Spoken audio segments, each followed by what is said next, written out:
नमस्कार। आज के सेशन में आपका स्वागत है। मुझे चिंता थी कि आज आप में से कोई आएगा नहीं, लेकिन आप लोग फिर से आए हैं। इसका मतलब आप लोग बहुत साहसी लोग हैं। आपको जीते जी परमवीर चक्र मिलने की संभावना बनती है, क्योंकि आप फिलॉसफी की दूसरी क्लास में या दूसरी चर्चा में आए हैं, जबकि ऐसा आमतौर पर होता नहीं।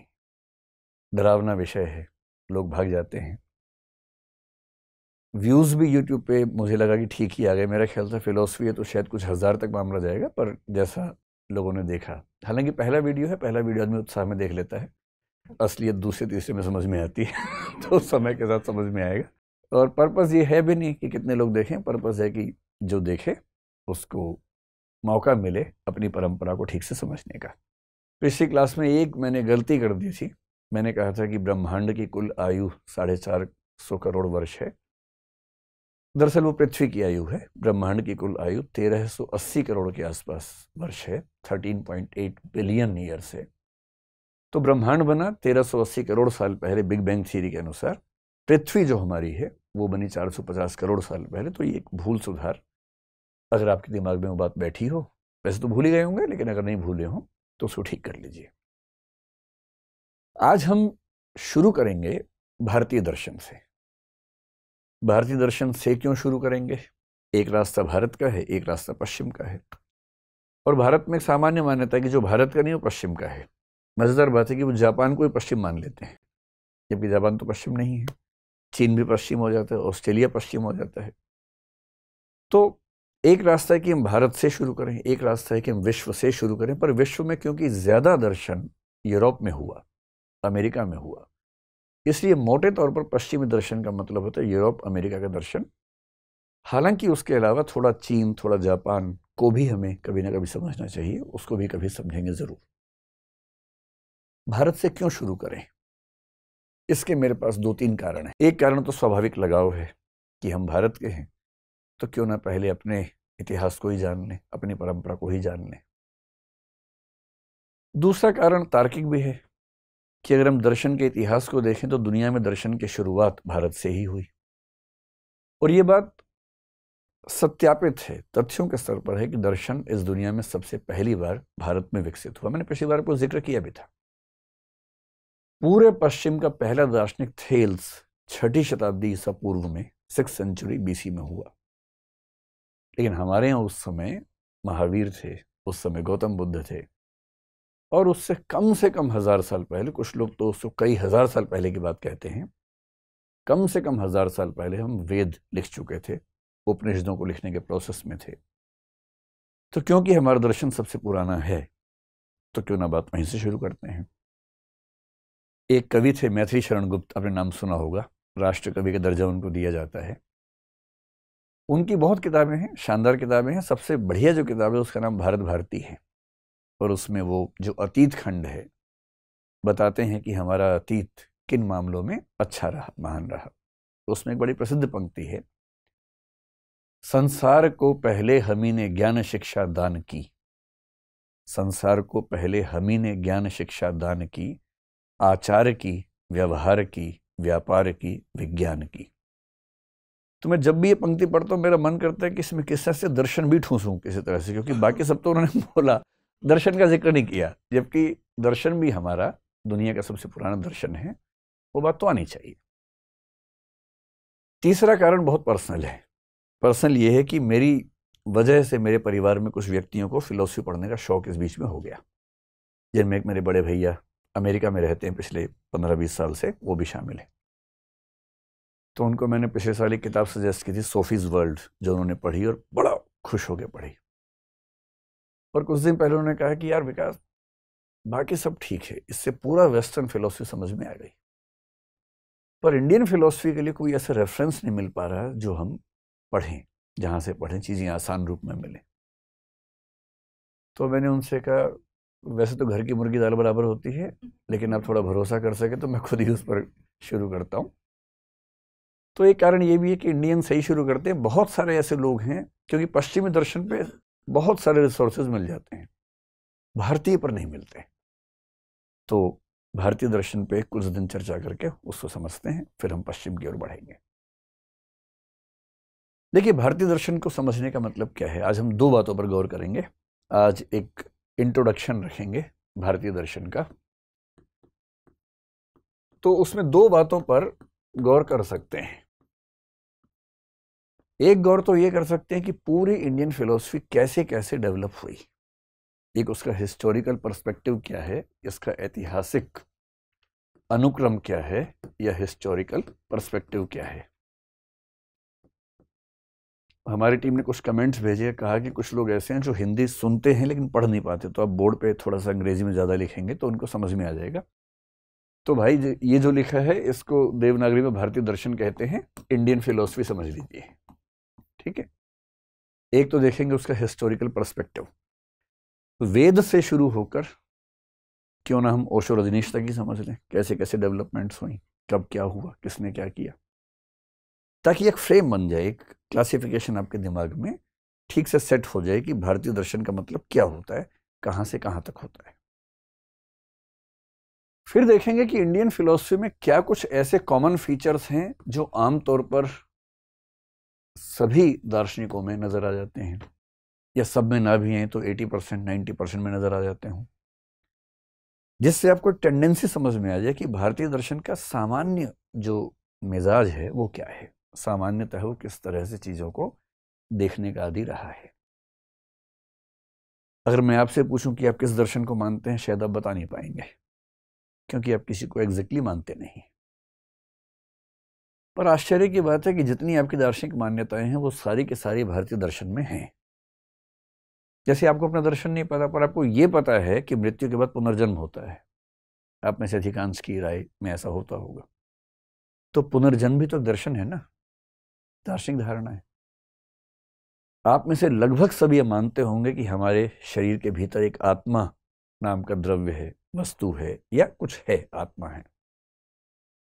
अभी आत्मा भी तो दर्शन की धारणा हुई ना, कहां से आ रही है। कभी आपने सुना होगा कि ईश्वर की मर्जी के बिना संसार में पत्ता भी नहीं हिलता है, ये भी एक दर्शन का नाम है। इसको पैंथीज्म, सर्वेश्वरवाद कहते हैं। ये भी एक दर्शन ही तो है। कभी आपसे गलती से किसी को चोट लगती होगी, आपको लगता होगा कि मेरा इसका फल मुझे मिलेगा, ये कर्म सिद्धांत है, ये भी दर्शन का हिस्सा है। आप जानते नहीं है कि आपका दर्शन क्या है, पर आप दिन भर में कम से कम 50 बार दार्शनिक बातें करते जरूर हैं। आप सब दार्शनिक हैं, बस पता नहीं कि आप दार्शनिक हैं। ऐसा होता है, नॉर्मल बात है, सामान्य बात है।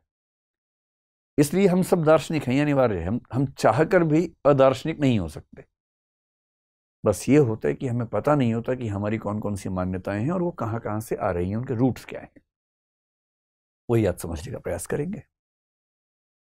तो यदि शुरुआत करें कि इंडियन फिलॉसफी का एक हिस्टोरिकल पर्सपेक्टिव क्या है, या हिस्ट्री ऑफ इंडियन फिलॉसफी क्या है, कहां कहां से फिलॉसफी की शुरुआत हमारे देश में हुई। अगर मैं इसको कुछ युगों में बांटना शुरू करूं तो आप कह सकते हैं कि सबसे पहले जो फिलॉसफी का युग है उसको आप वैदिक एज या वैदिक युग भारतीय दर्शन का कह सकते हैं। मैं बहुत बोरिंग वाली हिस्ट्री नहीं पढ़ाऊंगा, अब तनाव वाले। हम हिस्ट्री का उतना ही पढ़ेंगे जितना हमें समझना जरूरी है, बहुत बहुत विस्तार में जाने की जरूरत नहीं है। वैदिक एज का मतलब मोटा मोटा क्या है कि एक तो जो वेद हैं, वेद को कुछ लोग VEDA लिख देते हैं, कुछ बहुवचन करने के लिए S भी लगा देते हैं, वेदास कह देते हैं, तो वेद कह लीजिए। और एक शब्द आपने शायद सुना होगा, उपनिषद। मेरी मजबूरी है कि मैं रोमन में लिख रहा हूं, देवनागरी में नहीं लिख रहा हूं, क्योंकि बहुत सारे ऐसे लोग हैं जो हिंदी समझते हैं, बस पढ़ नहीं पाते देवनागरी, तो उनको भी बात समझ में आ सके, इसलिए ऐसा कर रहे हैं। वेद आपको पता है कि बहुत पुरानी रचनाएं हैं। कुछ लोग बोलते हैं कि 10,000 साल पहले की हैं, कुछ बोलते हैं 5-6 हजार ईसा पूर्व की रचनाएं हैं। जो NCERTs वगैरह में लिखा हुआ है अब तक, हो सकता है कल को धारणाएं बदलें इतिहास लेखन में, लेकिन अब तक जो धारणाएं जनरली मानी जाती हैं, हम ये मान के चलते हैं कि ईसा पूर्व 1500 ईस्वी के आसपास, उसके 200-300 साल पहले, 200-300 साल बाद के दौर में आमतौर पर वेदों का जो कलेक्शन हुआ, वेदों की रचना हुई और बाद में कलेक्शन भी हुआ। वेदों को किसने लिखा पता नहीं, ये किसी एक व्यक्ति की रचना हो नहीं सकती है, ये बहुत विराट सोर्सेज हैं। हजारों लोगों ने वनों में रहते हुए, तपस्याएं करते हुए इन मंत्रों की रचनाएं की होंगी। न्याय दर्शन कहता है कि वेदों की रचना ईश्वर ने की है, क्योंकि ये मानवीय नहीं हो सकता। मीमांसा दर्शन कहता है कि वेदों की रचना ईश्वर ने भी नहीं की है, वेद अकर्तृक हैं। अकर्तृक का मतलब किसी ने रचना नहीं की है, वेद नैसर्गिक हैं, नित्य हैं, प्राकृतिक हैं। हाँ, ये हो सकता है कि वेदों के ज्ञान को कुछ लोगों ने कंपाइल कर दिया हो, लेकिन वेदों की रचना ईश्वर भी नहीं, क्योंकि मीमांसा दर्शन ईश्वर को मानता नहीं है। क्योंकि वो ईश्वर को मानता नहीं है तो ईश्वर ने रचना की कैसा मान सकता है। तो न्याय दर्शन ईश्वर को मानता है तो वो कहता है ईश्वर ने की है। लेकिन हम ये मान सकते हैं कि बहुत सारे लोगों ने बहुत सदियों तक चीजों को लिखा, इकट्ठा किया गया। वेदों को इकट्ठा जिस व्यक्ति ने किया उसको आमतौर पर हम कहते हैं कि वो वेद व्यास थे। कुछ हिंदी में लिख देता हूं वरना मैं हिंदी लिखने भूल जाऊंगा। तो जो वेद व्यास नाम के ऋषि हुए, वेद व्यास बहुत ही विराट योगदान वाले व्यक्ति माने जाते हैं। हालांकि स्वामी विवेकानंद ने कहा कि वेद व्यास को एक व्यक्ति नहीं रहे होंगे, एक समूह या एक परंपरा रही होगी, क्योंकि एक व्यक्ति इतना कैसे कर सकता है। ये वो व्यक्ति हैं जिन्होंने सारे वेदों को कंपाइल किया। ये वो व्यक्ति हैं जिन्होंने 18 पुराणों की रचना की।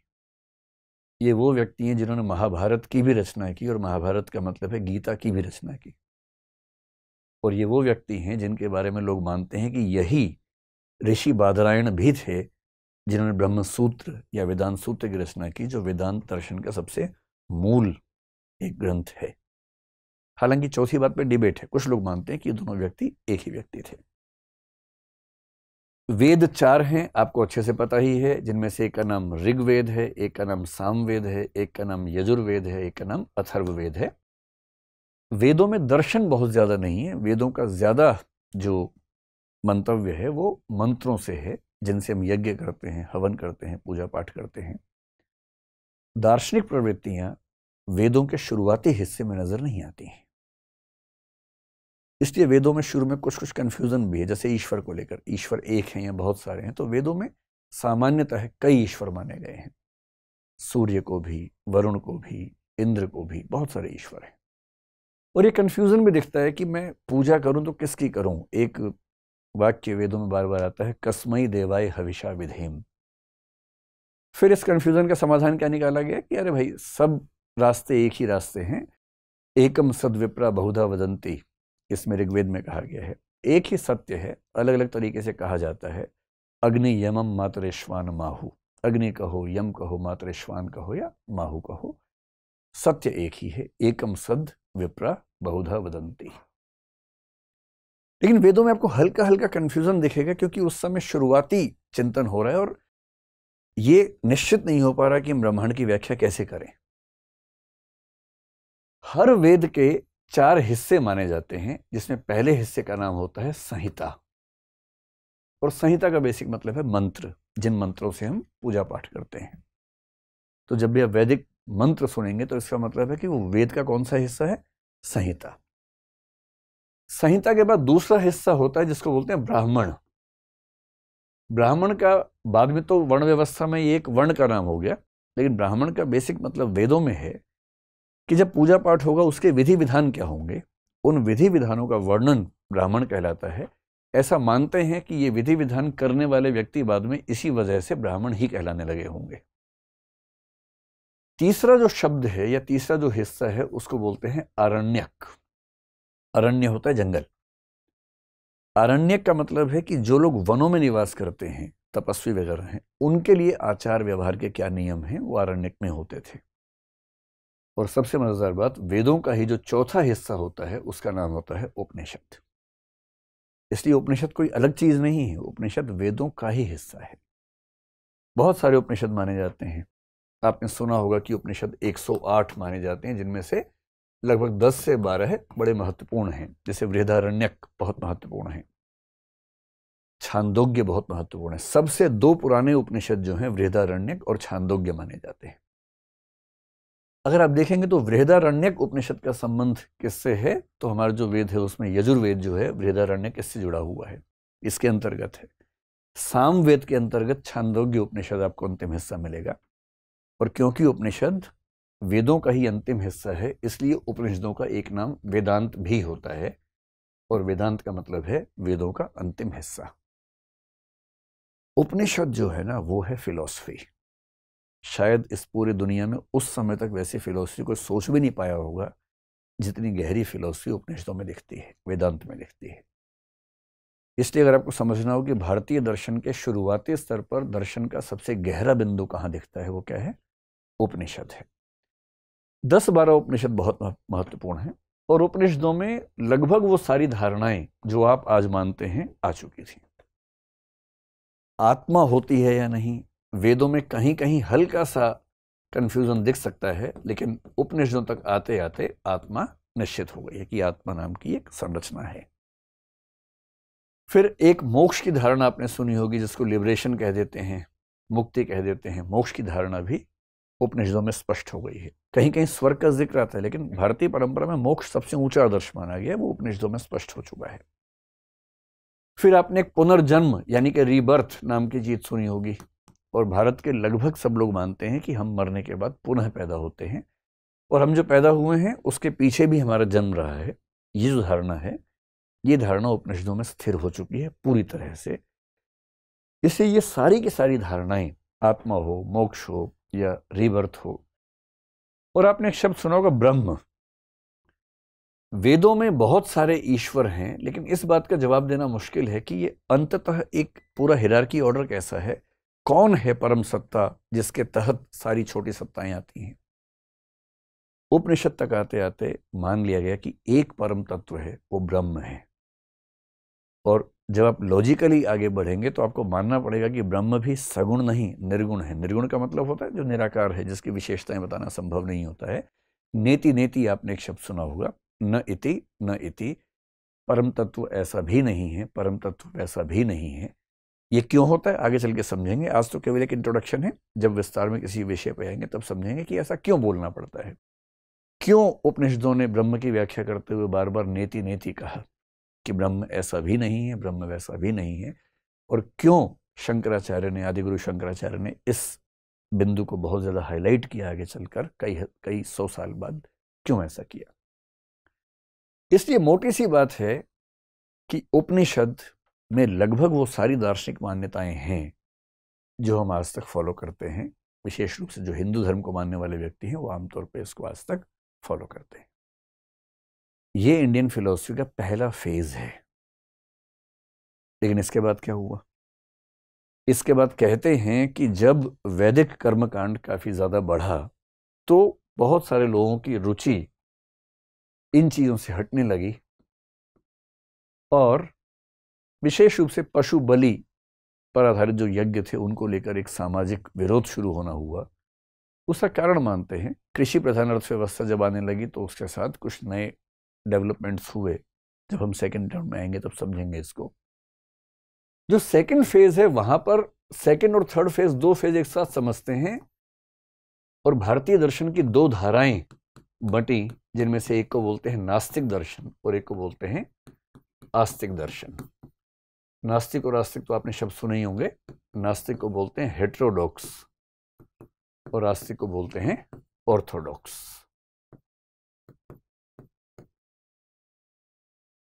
ये शब्द प्रचलित हैं पश्चिम की दुनिया में, हेटेरोडॉक्स, ऑर्थोडॉक्स, और भारतीय परंपरा में नास्तिक और आस्तिक। अब देखिए, कुल मिला के जो भारतीय दर्शन माने जाते हैं दर्शन की पुस्तकों में, उनकी संख्या मानी जाती है 9। और ये 9 कौन है? वेद उपनिषद के बाद के दर्शन है। वेद उपनिषद को छोड़ दीजिए, उसके बाद जो दर्शन कुल माने जाते हैं वो 9 माने जाते हैं। उन 9 में से 3 नास्तिक हैं, 6 आस्तिक हैं। लेकिन नास्तिक आस्तिक समझने से पहले समझ लें कि इसका मतलब क्या होता है। आप लोगों ने आमतौर पे फिल्मों में जो सुना होगा नास्तिक आस्तिक का अंतर, वो सुना होगा कि ईश्वर को कोई मानता है या नहीं मानता है। यदि कोई गॉड को मानता है तो वो थीस्ट है, कोई गॉड को नहीं मानता है तो वो अथीस्ट है। और अथीस्ट होना और नास्तिक होना एक ही बात है। अथीज्म ही नास्तिक होना है। इंटरेस्टिंग बात है कि भारतीय दर्शन में इसका मतलब ये नहीं होता है, इससे कोई मतलब नहीं। एक दूसरा मतलब कुछ लोग निकालते हैं कि जो लोग परलोक में, परलोक का मतलब ट्रांसेंडेंटल वर्ल्ड, ट्रांसेंडेंटल का मतलब है जो इस दुनिया से, डेंटल से कोई मतलब नहीं इसका, है ना। ट्रांसेंडेंटल का मतलब इस दुनिया से परे की दुनिया। जो मानता है कि इस दुनिया के परे कुछ नहीं है, वो नास्तिक है। जो मानता है कि ना, इस दुनिया के परे कुछ है और बहुत महत्वपूर्ण है, वो कुछ ट्रांसेंडेंटल बिलीफ रखता है, और उसके बारे में ये कहते हैं कि वो आस्तिक व्यक्ति है। भारतीय दर्शन के क्लासिफिकेशन में आस्तिक का मतलब ये भी नहीं होता है। तो तीसरा क्या हो सकता है? एक तीसरा है, और तीसरा है वेद। जो वेद लिखे गए, और वेद का मतलब यहां उपनिषद से भी हो जाता है, क्योंकि उपनिषद वेदों का हिस्सा ही है, अलग से नहीं। कुछ लोग मानते हैं कि वेद में जो लिखा है वो अंतिम सत्य है, अकाट्य सत्य है, परम सत्य है। हम तो उसको प्रमाण के रूप में मानेंगे, एक प्रूफ के रूप में, टेस्टिमनी के रूप में मानेंगे। इसको भारत में शब्द प्रमाण कहते हैं, कि अगर किसी प्रामाणिक व्यक्ति का कथन है, प्रामाणिक ग्रंथ का कथन है, ऑथेंटिक सोर्स से आने वाली बात है, तो वो अपने आप में प्रूफ है, एविडेंस है। तो जो लोग मानते हैं कि वेदों में लिखी बातें एविडेंस हैं, प्रूफ हैं, अपने आप में सच हैं, उन पर कोई डाउट नहीं करना चाहिए, वो वेदों में आस्था रखते हैं, उनको कहते हैं आस्तिक। और जो कहते हैं कि ना भाई, वेदों में लिखी बात ठीक है, ठीक हो भी सकती है, नहीं भी हो सकती है, हम इसी बात से नहीं मान लेंगे कि वेद में लिखा तो सच है, तो हमारी वेदों में वैसी आस्था नहीं है, उनको बोल देते हैं नास्तिक। इससे ध्यान रखना है कि भारतीय परंपरा में जब हम क्लासिफिकेशन करते हैं, नास्तिक का मतलब होता है जो वेदों को प्रूफ नहीं मानते, एविडेंस नहीं मानते, प्रमाण नहीं मानते। और ऐसे दार्शनिकों की संख्या 3 है। आपने शायद एक का नाम सुना होगा, चारवाक। जानते हैं इसको? आपके आसपास होंगे 2-4, इनका मिलना ज्यादा आसान काम है। एक दर्शन है जैन दर्शन, जैनिज्म, और एक दर्शन है बौद्ध दर्शन, यानी कि बुद्धिज्म। चारवाक, जैन और बौद्ध, ये तीनों वो दर्शन हैं जो वेदों को प्रमाण के रूप में स्वीकार नहीं करते, क्योंकि ये वैदिक जो स्ट्रक्चर था उसके खिलाफ ही आंदोलन के रूप में उठे थे। और जो वास्तविक दर्शन है उनकी संख्या 6 है, लेकिन वो 2-2 के ग्रुप में काम करते हैं। एक ग्रुप है जिसमें सांख्य और योग, आपने नाम सुना होगा, सांख्य दर्शन और योग दर्शन। जो इंडियन फिलॉसफी के डेवलपमेंट का सेकंड एज है, वो दरअसल ये वाली एज है जिसको हम नास्तिक दर्शन कह रहे हैं। ये वाली एज है सेकंड। इस समय चारवाक उठे। आपने ऋषि बृहस्पति का नाम सुना होगा। बहुत इंटरेस्टिंग बात है कि चारवाक दर्शन की रचना करने वाले कौन थे? गुरु बृहस्पति थे। उनकी रचना से चारवाक दर्शन पैदा हुआ। उन्होंने क्यों रचना की, इसकी एक कहानी है, जब चारवाक को पढ़ेंगे तब समझेंगे। जैन दर्शन आपको पता ही है, महावीर जो हैं, जिनको भगवान महावीर जैन लोग कहते हैं, उनकी भूमिका सबसे प्रमुख है। हालांकि वो अकेले नहीं है, वो 24वें तीर्थंकर हैं। तीर्थंकरों की परंपरा के अंतिम तीर्थंकर माने जाते हैं। बौद्ध दर्शन किससे आए? गौतम बुद्ध से आया। आपने ये भी सुना होगा कि जैन दर्शन आगे चल के 2 हिस्सों में बट गया, श्वेतांबर, दिगंबर हो गया। बौद्ध परंपरा भी आगे चलकर 2 बड़ी परंपराओं में बटी, हीनयान, महायान। और अगर आप 1956 को ध्यान रखें तो एक और परंपरा बनी, नवयान। इसलिए बौद्ध परंपरा के 3 जो रास्ते निकले, हीनयान, महायान, और 20वीं सदी में डॉक्टर अंबेडकर के माध्यम से नवयान बना 1956 में। एक वो भी प्रसंग इसमें आता है। तो सेकंड फेज में ये हुआ। अब इस सेकंड फेज के विरुद्ध आप कह सकते हैं कि तीसरा पीरियड शुरू हुआ। और वो कौन सा पीरियड है? जो वेदों और उपनिषदों को फिर से रीइंस्टेट करता है, फिर से स्थापित करने का प्रयास करता है। जो जैन, बौद्ध और चारवाक के खिलाफ खड़ा होता है। और ये लोग कौन हैं? ये वैदिक और औपनिषदिक साहित्य की नई व्याख्याएं करते हैं। पूरी तरह से उस पर बेस ना हो तो भी कम से कम उसको प्रमाण मानते हैं। और ये सब कहलाते हैं आस्तिक दर्शन। और आस्तिक कौन? जो वेदों को प्रमाण मानता है। नास्तिक कौन? नास्तिको वेद निंदकः, मनुस्मृति में कहा गया है, नास्तिक वो है जो वेद का निंदक है। इस बात पर भारतीय दर्शन में एक सर्वसम्मति है कि नास्तिक का मतलब वो माना जाएगा। सांख्य और योग, आपने नाम सुना होगा। ये दोनों दर्शन बहुत क्लोज हैं, इसलिए इनको एक ग्रुप मानते हैं, ग्रुप ऑफ फिलॉसफी है। ऐसे ही आपने एक नाम सुना होगा न्याय, और एक सुना होगा वैशेषिक। न्याय और वैशेषिक भी एक जॉइंट वेंचर जैसा समझ लीजिए कि 2 समूह एक साथ मिलकर काम कर रहे हैं। कुछ हिस्से पर आप काम करेंगे, हम मान लेंगे, कुछ हिस्से पर हम काम करेंगे, आप मान लेंगे। जैसे न्याय दर्शन ने ज्ञान मीमांसा पर ज्यादा काम किया, वैशेषिक ने तत्व मीमांसा पर ज्यादा काम किया, और एक दूसरे को मान लिया, तो इससे वो एक ग्रुप बन गया। और जो तीसरा ग्रुप बना उसका नाम है मीमांसा और वेदांत। मीमांसा और वेदांत, इन 6 फिलॉसफीज को अगर एक साथ जोड़ दें तो इसके लिए भारतीय दर्शन में एक शब्द चलता है, षट दर्शन। षट का मतलब क्या होता है फिलॉसफी में? 6, द कॉम्बिनेशन ऑफ 6 फिलॉसफीज, षट दर्शन। इसी षट दर्शन को बोलते हैं हिंदू दर्शन। कोई आपसे पूछे कि हिंदू दर्शन क्या है, तो पता होना चाहिए हिंदू दर्शन का मतलब है 6 दर्शनों का समूह, सांख्य, योग, न्याय, वैशेषिक, मीमांसा, वेदांत। इन्हीं 6 दर्शनों के समूह को बोलते हैं सनातन दर्शन। तो जब कोई व्यक्ति कहे कि मैं सनातनी हूं, तो इसका बेसिक मतलब क्या है कि वो इन 6 दर्शनों में कही गई बातों को प्रमाण के रूप में स्वीकार करता है, इनके प्रति आस्था रखता है। तो ध्यान रखिएगा, हिंदू दर्शन, सनातन दर्शन, षट दर्शन एक ही बात है, और इसका मतलब 6 फिलॉसफीज का कॉम्बिनेशन है, ग्रुप है। ये 6 दर्शन कहां से आए? देखिए, वेदों में, उपनिषदों में बातें कही गई थी। उस समय तक लिपि का विकास नहीं हुआ था, तो लोग क्या करते थे? याद रख रख के काम चलाते थे। याद रखना पड़ता था सारा। जब आप याद रख के आगे बढ़ेंगे तो ज्यादा लिखना चाहेंगे या कम लिखना चाहेंगे? कम, ताकि याद रखना आसान रहे। तो इस दौर में क्या हुआ, इसको सूत्र युग भी कहते हैं। सूत्र लिखे गए। सूत्र क्या होता है? फॉर्मूला, कि बहुत संक्षेप में एक बात कह दो, उसी में सारी बात आ जाए। जैसे उपनिषदों में कुछ सूत्र हैं जिनको महावाक्य कहते हैं, आपने सुना होगा, अहम ब्रह्मास्मि। ये बृहदारण्यक उपनिषद का बड़ा प्रमुख सूत्र है, मैं ही ब्रह्म हूं, अहम ब्रह्मास्मि। फिर आपने सुना होगा तत्वमसि। तत्वमसि एक बहुत महत्वपूर्ण सूत्र है। अगर आप केरल के शबरीमला मंदिर में जाएंगे तो मंदिर के बाहर मुख्य द्वार पर लिखा हुआ है तत्वमसि। तत्त्वम असि, वह तुम हो। इनको बोलते हैं महावाक्य। अब ये जो सारे के सारे सूत्र हैं, इसी तरह के बहुत सारे सूत्र इस तीसरे फेज में बने, और इन सारे दर्शनों का एक एक सूत्र कहलाता है। सांख्य दर्शन क्या है? तो एक व्यक्ति ने सांख्य सूत्र की रचना की, जिसका नाम है कपिल मुनि। सांख्य सूत्र आज तक मिला नहीं है हमें। आज तक हम सांख्य सूत्र के बारे में सुनते हैं, पढ़ते हैं, पर सांख्य सूत्र अब तक मिल नहीं पाया है। उसके बारे में रेफरेंसेस मिलते हैं बहुत सारे, बाकी सूत्र सारे मिल गए हैं, सांख्य सूत्र नहीं मिला है। ऐसे ही जब योग आया तो योग सूत्र लिखा, वो लिखा महर्षि पातंजलि ने। पातंजलि का नाम आपने सुना ही है ना। वो योग दर्शन के प्रवर्तक नहीं है, योग दर्शन तो बहुत पुराना है, लेकिन उन सारी चीजों को इकट्ठा करके सूत्र के रूप में रखने का काम किसने किया? महर्षि पातंजलि ने किया। ऐसे न्याय दर्शन है तो न्याय सूत्र हुआ। न्याय सूत्र लिखा जिन्होंने, उनका नाम अक्षपाद गौतम कहते हैं उनको। गौतम मुनि, गौतम 2 हैं, गौतम बुद्ध हैं, एक गौतम मुनि दूसरे हैं। तो जो दूसरे गौतम मुनि हैं, जिनको अक्षपाद भी कहते हैं, उन्होंने न्याय सूत्र लिखा।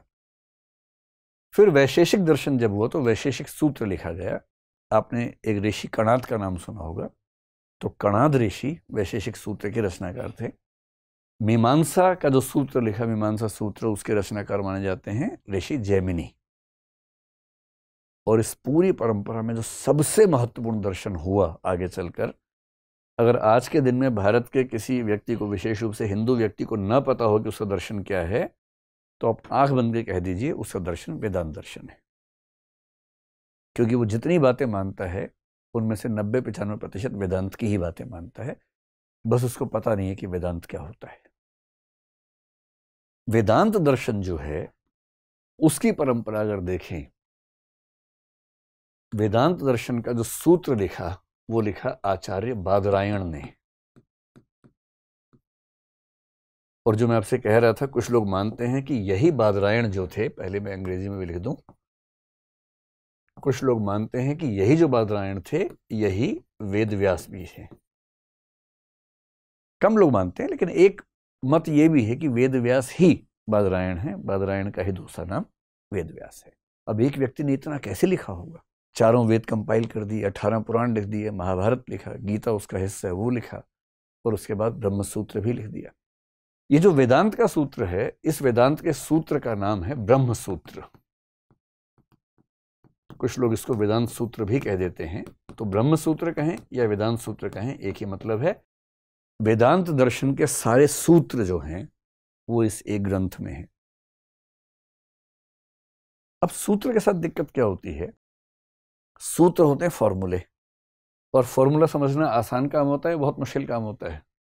वो तो बड़ा मुश्किल है, फार्मूले तक पहुंचने की एक लंबी प्रक्रिया होती है, तब समझ में आता है। एक बार समझ में आ जाए उसके बाद तो मजा आता है, लेकिन जब तक समझ में ना आए वो एक चुनौती रहता है। यहां से शुरू होता है भारतीय दर्शन का चौथा युग। और चौथे युग में क्या हुआ है? अब ये वो युग है, ये वो समय है जब भारत में इस्लाम का आगमन होने वाला है और हुआ है। मतलब इस्लाम के आगमन से 200-300 साल पहले से इस्लाम के आगमन के 300-400 साल बाद तक का जो युग है उसको हम फोर्थ फेज के रूप में ले सकते हैं। अब इस समय सातवां दर्शन नहीं आ रहा षड दर्शन के बाद, ना नास्तिक दर्शन में कोई चौथा आ रहा है। एक दो छोटे मोटे आए थे उस समय, जैसे आजीवक आया था उसी समय आया था, वो छोटे मोटे दर्शन है, वो गंभीर दर्शन का प्रयास नहीं दिखता है। इस चौथे फेज में क्या हुआ है? इस्लाम के आगमन से एकदम पहले या उसके आने के एकदम बाद का अगर मैं समय देखूं तो मुख्य काम यह हुआ कि वेदांत दर्शन पे और व्याख्याएं होने शुरू हुई। एक चीज है सूत्र, फॉर्मूला, एक चीज होता है भाष्य। भाष्य का मतलब अंग्रेजी में होता है इंटरप्रिटेशन। इंटरप्रिटेशन का मतलब किसी सूत्र को समझाने का प्रोसेस। अब सूत्र लिखे हैं, आम आदमी सूत्र पढ़े उसे कुछ समझ ही नहीं आता, हवा ही नहीं लगती उसको, तो क्या लिखा है इसमें। तो फिर कुछ ऐसे लोग हुए जिन्होंने उसको एक्सप्लेन करना शुरू किया, एक्सप्लेनेशंस लिखी। उन एक्सप्लेनेशंस को हिंदी और संस्कृत में बोलते हैं, या तो टीका बोलते हैं या भाष्य बोलते हैं। इन दोनों के लिए अंग्रेजी में क्या शब्द है? इंटरप्रिटेशन, एक्सप्लेनेशन, व्याख्या। अब एक बात मान लीजिए कि वेदांत दर्शन की कोई ठीक से व्याख्या करेगा तो उसको 3 सोर्सेस को पढ़ना पड़ेगा। हमेशा ध्यान रखिए, वेदांत का अब जो मतलब है, शुरू में क्या था? उपनिषद। अब वेदांत का मतलब है कि 3 सोर्सेस, इन तीनों सोर्सेस को एक साथ मिला के बोलते हैं प्रस्थानत्रयी। और प्रस्थानत्रयी का मतलब होता है वो 3 पुस्तकें जिनसे शुरुआत होती है, जिनसे आगे बढ़ सकते हैं। प्रस्थान मतलब डिपार्चर, त्रयी मतलब ए सेट ऑफ 3 थिंग्स, 3 सोर्सेस जिनके बेस पर आप वेदांत के रास्ते पर चल सकते हैं, उसको बोलते हैं प्रस्थानत्रयी। प्रस्थानत्रयी में क्या क्या है? पहली बात है जो मेन उपनिषद हैं, और मेन उपनिषद का मतलब होता है लगभग 8-10 उपनिषद जिनकी ज्यादा वैल्यू है। बृहदारण्यक है, छांदोग्य है, श्वेताश्वर है, कठोपनिषद है, केन उपनिषद है, ईश उपनिषद है, ये सब मुख्य उपनिषद माने जाते हैं। दूसरा जो सोर्स है वो है गीता। ध्यान रखिएगा, गीता में जो फिलॉसफी कौन सी है? वेदांत है। और भारत का आम हिंदू जिस फिलॉसफी को सबसे ज्यादा मानता है वो गीता है, क्योंकि हिंदू धर्म में बहुत सारी किताबें हैं। सेमेटिक धर्मों में, यानी कि यहूदी, ईसाई, इस्लाम में एक एक पुस्तक है। कई और धर्म भी एक पुस्तक को बेस मान लेते हैं। जैसे सिख धर्म में गुरु ग्रंथ साहिब की वैल्यू है, उसी में बहुत सारी वाणियां हैं लेकिन एक ग्रंथ है। पारसी धर्म में एक पुस्तक है।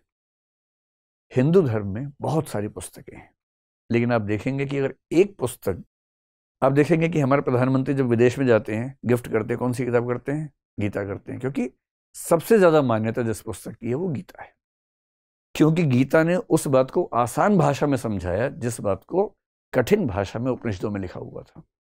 गीता में आसान भाषा में कही गई बात। और तीसरी चीज है ब्रह्मसूत्र। ब्रह्मसूत्र किसने लिखा? भूल गए ना? वेद व्यास है, बादरायण कह लीजिए, बादरायण नाम उनका प्रमुख है, वेद व्यास भी कहते हैं। गीता किसने लिखी? वेद व्यास। हो सकता दोनों एक नहीं लिखी हो। ब्रह्मसूत्र फार्मूले के फॉर्म में है, गीता इजी फॉर्म में है। उपनिषद तो वैदिक संस्कृत के जमाने के हैं, तो उसकी भाषा थोड़ी सी कठिन है। इन तीनों को मिलाकर जिसने इनकी इंटरप्रिटेशन कर दी उसको हम बोलते हैं कि वो वेदांत का दार्शनिक है। उसी को वेदांती दार्शनिक मान के हम स्टडी कर लेते हैं। और ये जो चौथा फेज है इंडियन फिलॉसफी का, जिसमें मैं कहना चाह रहा हूं कि इस्लाम के आने से एकदम पहले से इस्लाम के आने के 300-400 साल बाद तक चलता रहा। इस समय वेदांत की जो सबसे प्रमुख व्याख्याएं हुई, इस समय 2 व्याख्याएं हुई। और अब कुछ ऐसे नाम आएंगे जो आपने सुने होंगे जरूर कहीं ना कहीं। एक व्याख्या हुई जिसका नाम है अद्वैत वेदांत। सुना है ये नाम? अद्वैत वेदांत की व्याख्या हुई। अद्वैत वेदांत की व्याख्या कई लोगों ने की, लेकिन जिस व्यक्ति का नाम सबसे प्रबल हुआ, सबसे ज्यादा हुआ, जो सिर्फ 32 साल की उम्र में ईश्वर को प्यारा हुआ, लेकिन उससे पहले उसने ऐसी स्थितियां पैदा कर दी कि आज तक के भारतीय दार्शनिक उसका तोड़ ढूंढ नहीं पा रहे हैं। उस व्यक्ति का नाम है शंकराचार्य या शंकर आचार्य। आचार्य तो प्रशंसा में कहा गया शब्द है, तो आचार्य शंकर या शंकराचार्य, जिनको आदि गुरु शंकराचार्य कहते हैं, ये वो शंकराचार्य हैं। अद्वैत वेदांत गहराई के स्तर पर इससे तुलना करना बड़ा मुश्किल काम है। हालांकि अद्वैत वेदांत की बहुत सारी बातें महायान के एक दार्शनिक नागार्जुन ने कही थी और लगभग एकदम वैसी बातें हैं। इतनी सिमिलैरिटी है कि लोग बोलते हैं, कुछ लोग, कि शंकराचार्य प्रच्छन्न बौद्ध हैं, डिस्गाइज्ड बुद्धा हैं। लेकिन ध्यान रखना, बौद्ध दर्शन की असली बात हीनयान में है, महायान में नहीं है। महायान तो खुद ही बौद्ध दर्शन का दूसरा बदला हुआ रूप है। पर महायान में एक दार्शनिक नागार्जुन का जो दर्शन है माध्यमिक शून्यवाद, ऐसा लगता है कि माध्यमिक शून्यवाद और अद्वैत वेदांत लगभग मिलते जुलते दर्शन हैं।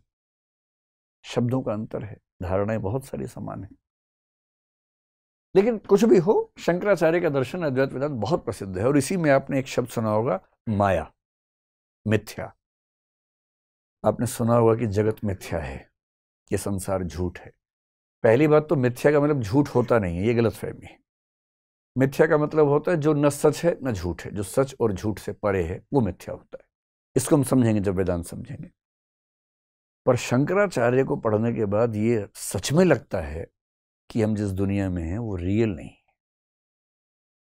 उनका कहना भी था, ये जगत ना रियल है न अनरियल है, रियल और अनरियल से भिन्न जो भी है वो मिथ्या है और ये जगत मिथ्या है।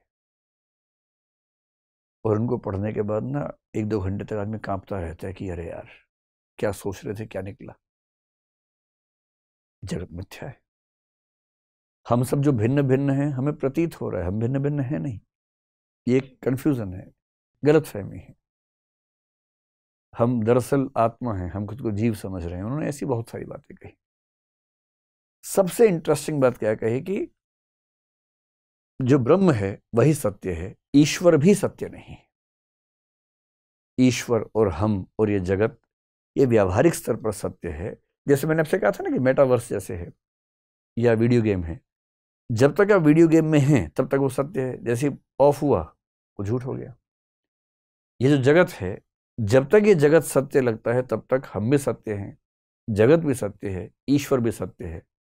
लेकिन जैसे इस खेल से बाहर निकलेंगे हम पाएंगे केवल और केवल एक ही चीज सत्य है, वो ब्रह्म है, बाकी सब झूठ है। अब दिक्कत क्या है, यदि आप ईश्वर को बहुत प्रेम करते हो और भक्ति करना चाहें, तो भक्ति करने की शर्त है कि आप कम से कम ये माने कि आप और ईश्वर दो अलग अलग सत्ताएं हैं। एक मैं हूं, एक ईश्वर है। मैं ईश्वर से प्रेम करता हूं, भक्ति करना चाहता हूं। लेकिन यदि कोई आपसे ये कह दे कि तुम और वो तो अलग अलग हो ही नहीं, और तुम भी मिथ्या हो, उधर भी मिथ्या है, तो आपको भक्ति करने में बेचैनी होने लगेगी कि मैं जो कर रहा हूं क्या सही है कि गलत है। इसलिए कहने वाले कहते हैं कि शंकराचार्य ने ज्ञान मार्ग पर बल दिया और भक्ति के लिए संभावनाएं मुश्किल कर दी। दर्शन तो इनका ऐसा है कि उसको चैलेंज करना बड़ा मुश्किल है, लेकिन भक्ति की जो संभावना थी, जो रास्ता था, उसका बड़ा मुश्किल कर दिया। और इसलिए इनके 200-300 साल के बाद एक नई परंपरा शुरू हुई जिसको बोलते हैं वैष्णव वेदांत। दक्षिण भारत से परंपरा हुई, दक्षिण भारत से ही शंकराचार्य भी आते हैं। ये बहुत इंटरेस्टिंग है। ये जो सारे के सारे आचार्य हैं, ये लगभग सारे दक्षिण भारत से ही आ रहे हैं। और शंकराचार्य के विरुद्ध वैष्णव का मतलब क्या है, जो विष्णु की भक्ति करने वाले लोग हैं। आधुनिक काल के वैष्णवों में कौन है? महात्मा गांधी हैं। उनका सबसे प्रिय भजन कौन सा है? वैष्णव जनते तेने कहिए, पीर पराई जानी रे। क्योंकि वो वैष्णव हैं। जो विष्णु और विष्णु के अवतार, विष्णु के अवतार कौन है? राम है, कृष्ण है, मतलब 10 अवतार हैं, जिसमें राम कृष्ण भी है और बुद्ध को ही मान लिया गया बाद में। जिसकी आस्था विष्णु और विष्णु के अवतारों में है वो वैष्णव है। वेदांत में कौन है? ब्रह्म है।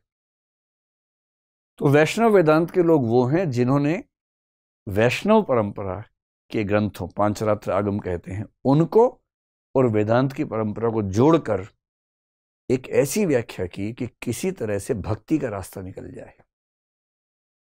और इस चैलेंज को सबसे पहले जिस व्यक्ति ने निभाया उनका नाम है रामानुज आचार्य। आपने सुना होगा कुछ दिन पहले मोदी जी ने इनकी एक प्रतिमा का अनावरण किया है, आचार्य रामानुज। रामानुज आचार्य या रामानुजाचार्य पहले व्यक्ति हैं जिन्होंने शंकर के साथ सीधे सीधे टक्कर मोल ली। और इनके दर्शन का एक नाम चलता है जिसको बोलते हैं विशिष्टाद्वैतवाद। ये नाम कभी सुना है आप लोगों ने? आप लोग परेशान तो हो गए होंगे कि भाई आज तो माहौल ठीक नहीं लग रहा है, बहुत ज्यादा पढ़ाएगा लगता है। तो भूलते जाओ, एक कान से सुनो दूसरे से निकाल दो, है ना? सुन लीजिए। रामानुजाचार्य के बाद जो दूसरे व्यक्ति है उनको बोलते हैं वल्लभाचार्य। इनका नाम भी आपने सुना होगा। ये दिल्ली के पड़ोसी इलाकों में, ये जो आगरा, मथुरा, वृंदावन, फरीदाबाद, इस इलाके में काफी एक्टिव थे। एक शहर का नाम इनके नाम पर बल्लभगढ़ आज भी है, जहां सूरदास इनके भक्त थे। सूरदास इनको जहां मिले थे उस जगह का नाम है बल्लभगढ़, और आज भी उस जगह की बड़ी ऐतिहासिक प्रासंगिकता है। अच्छा, इन रामानुजाचार्य के एक शिष्य थे रामानंद, और इन रामानंद के विद्यार्थी थे कबीरदास।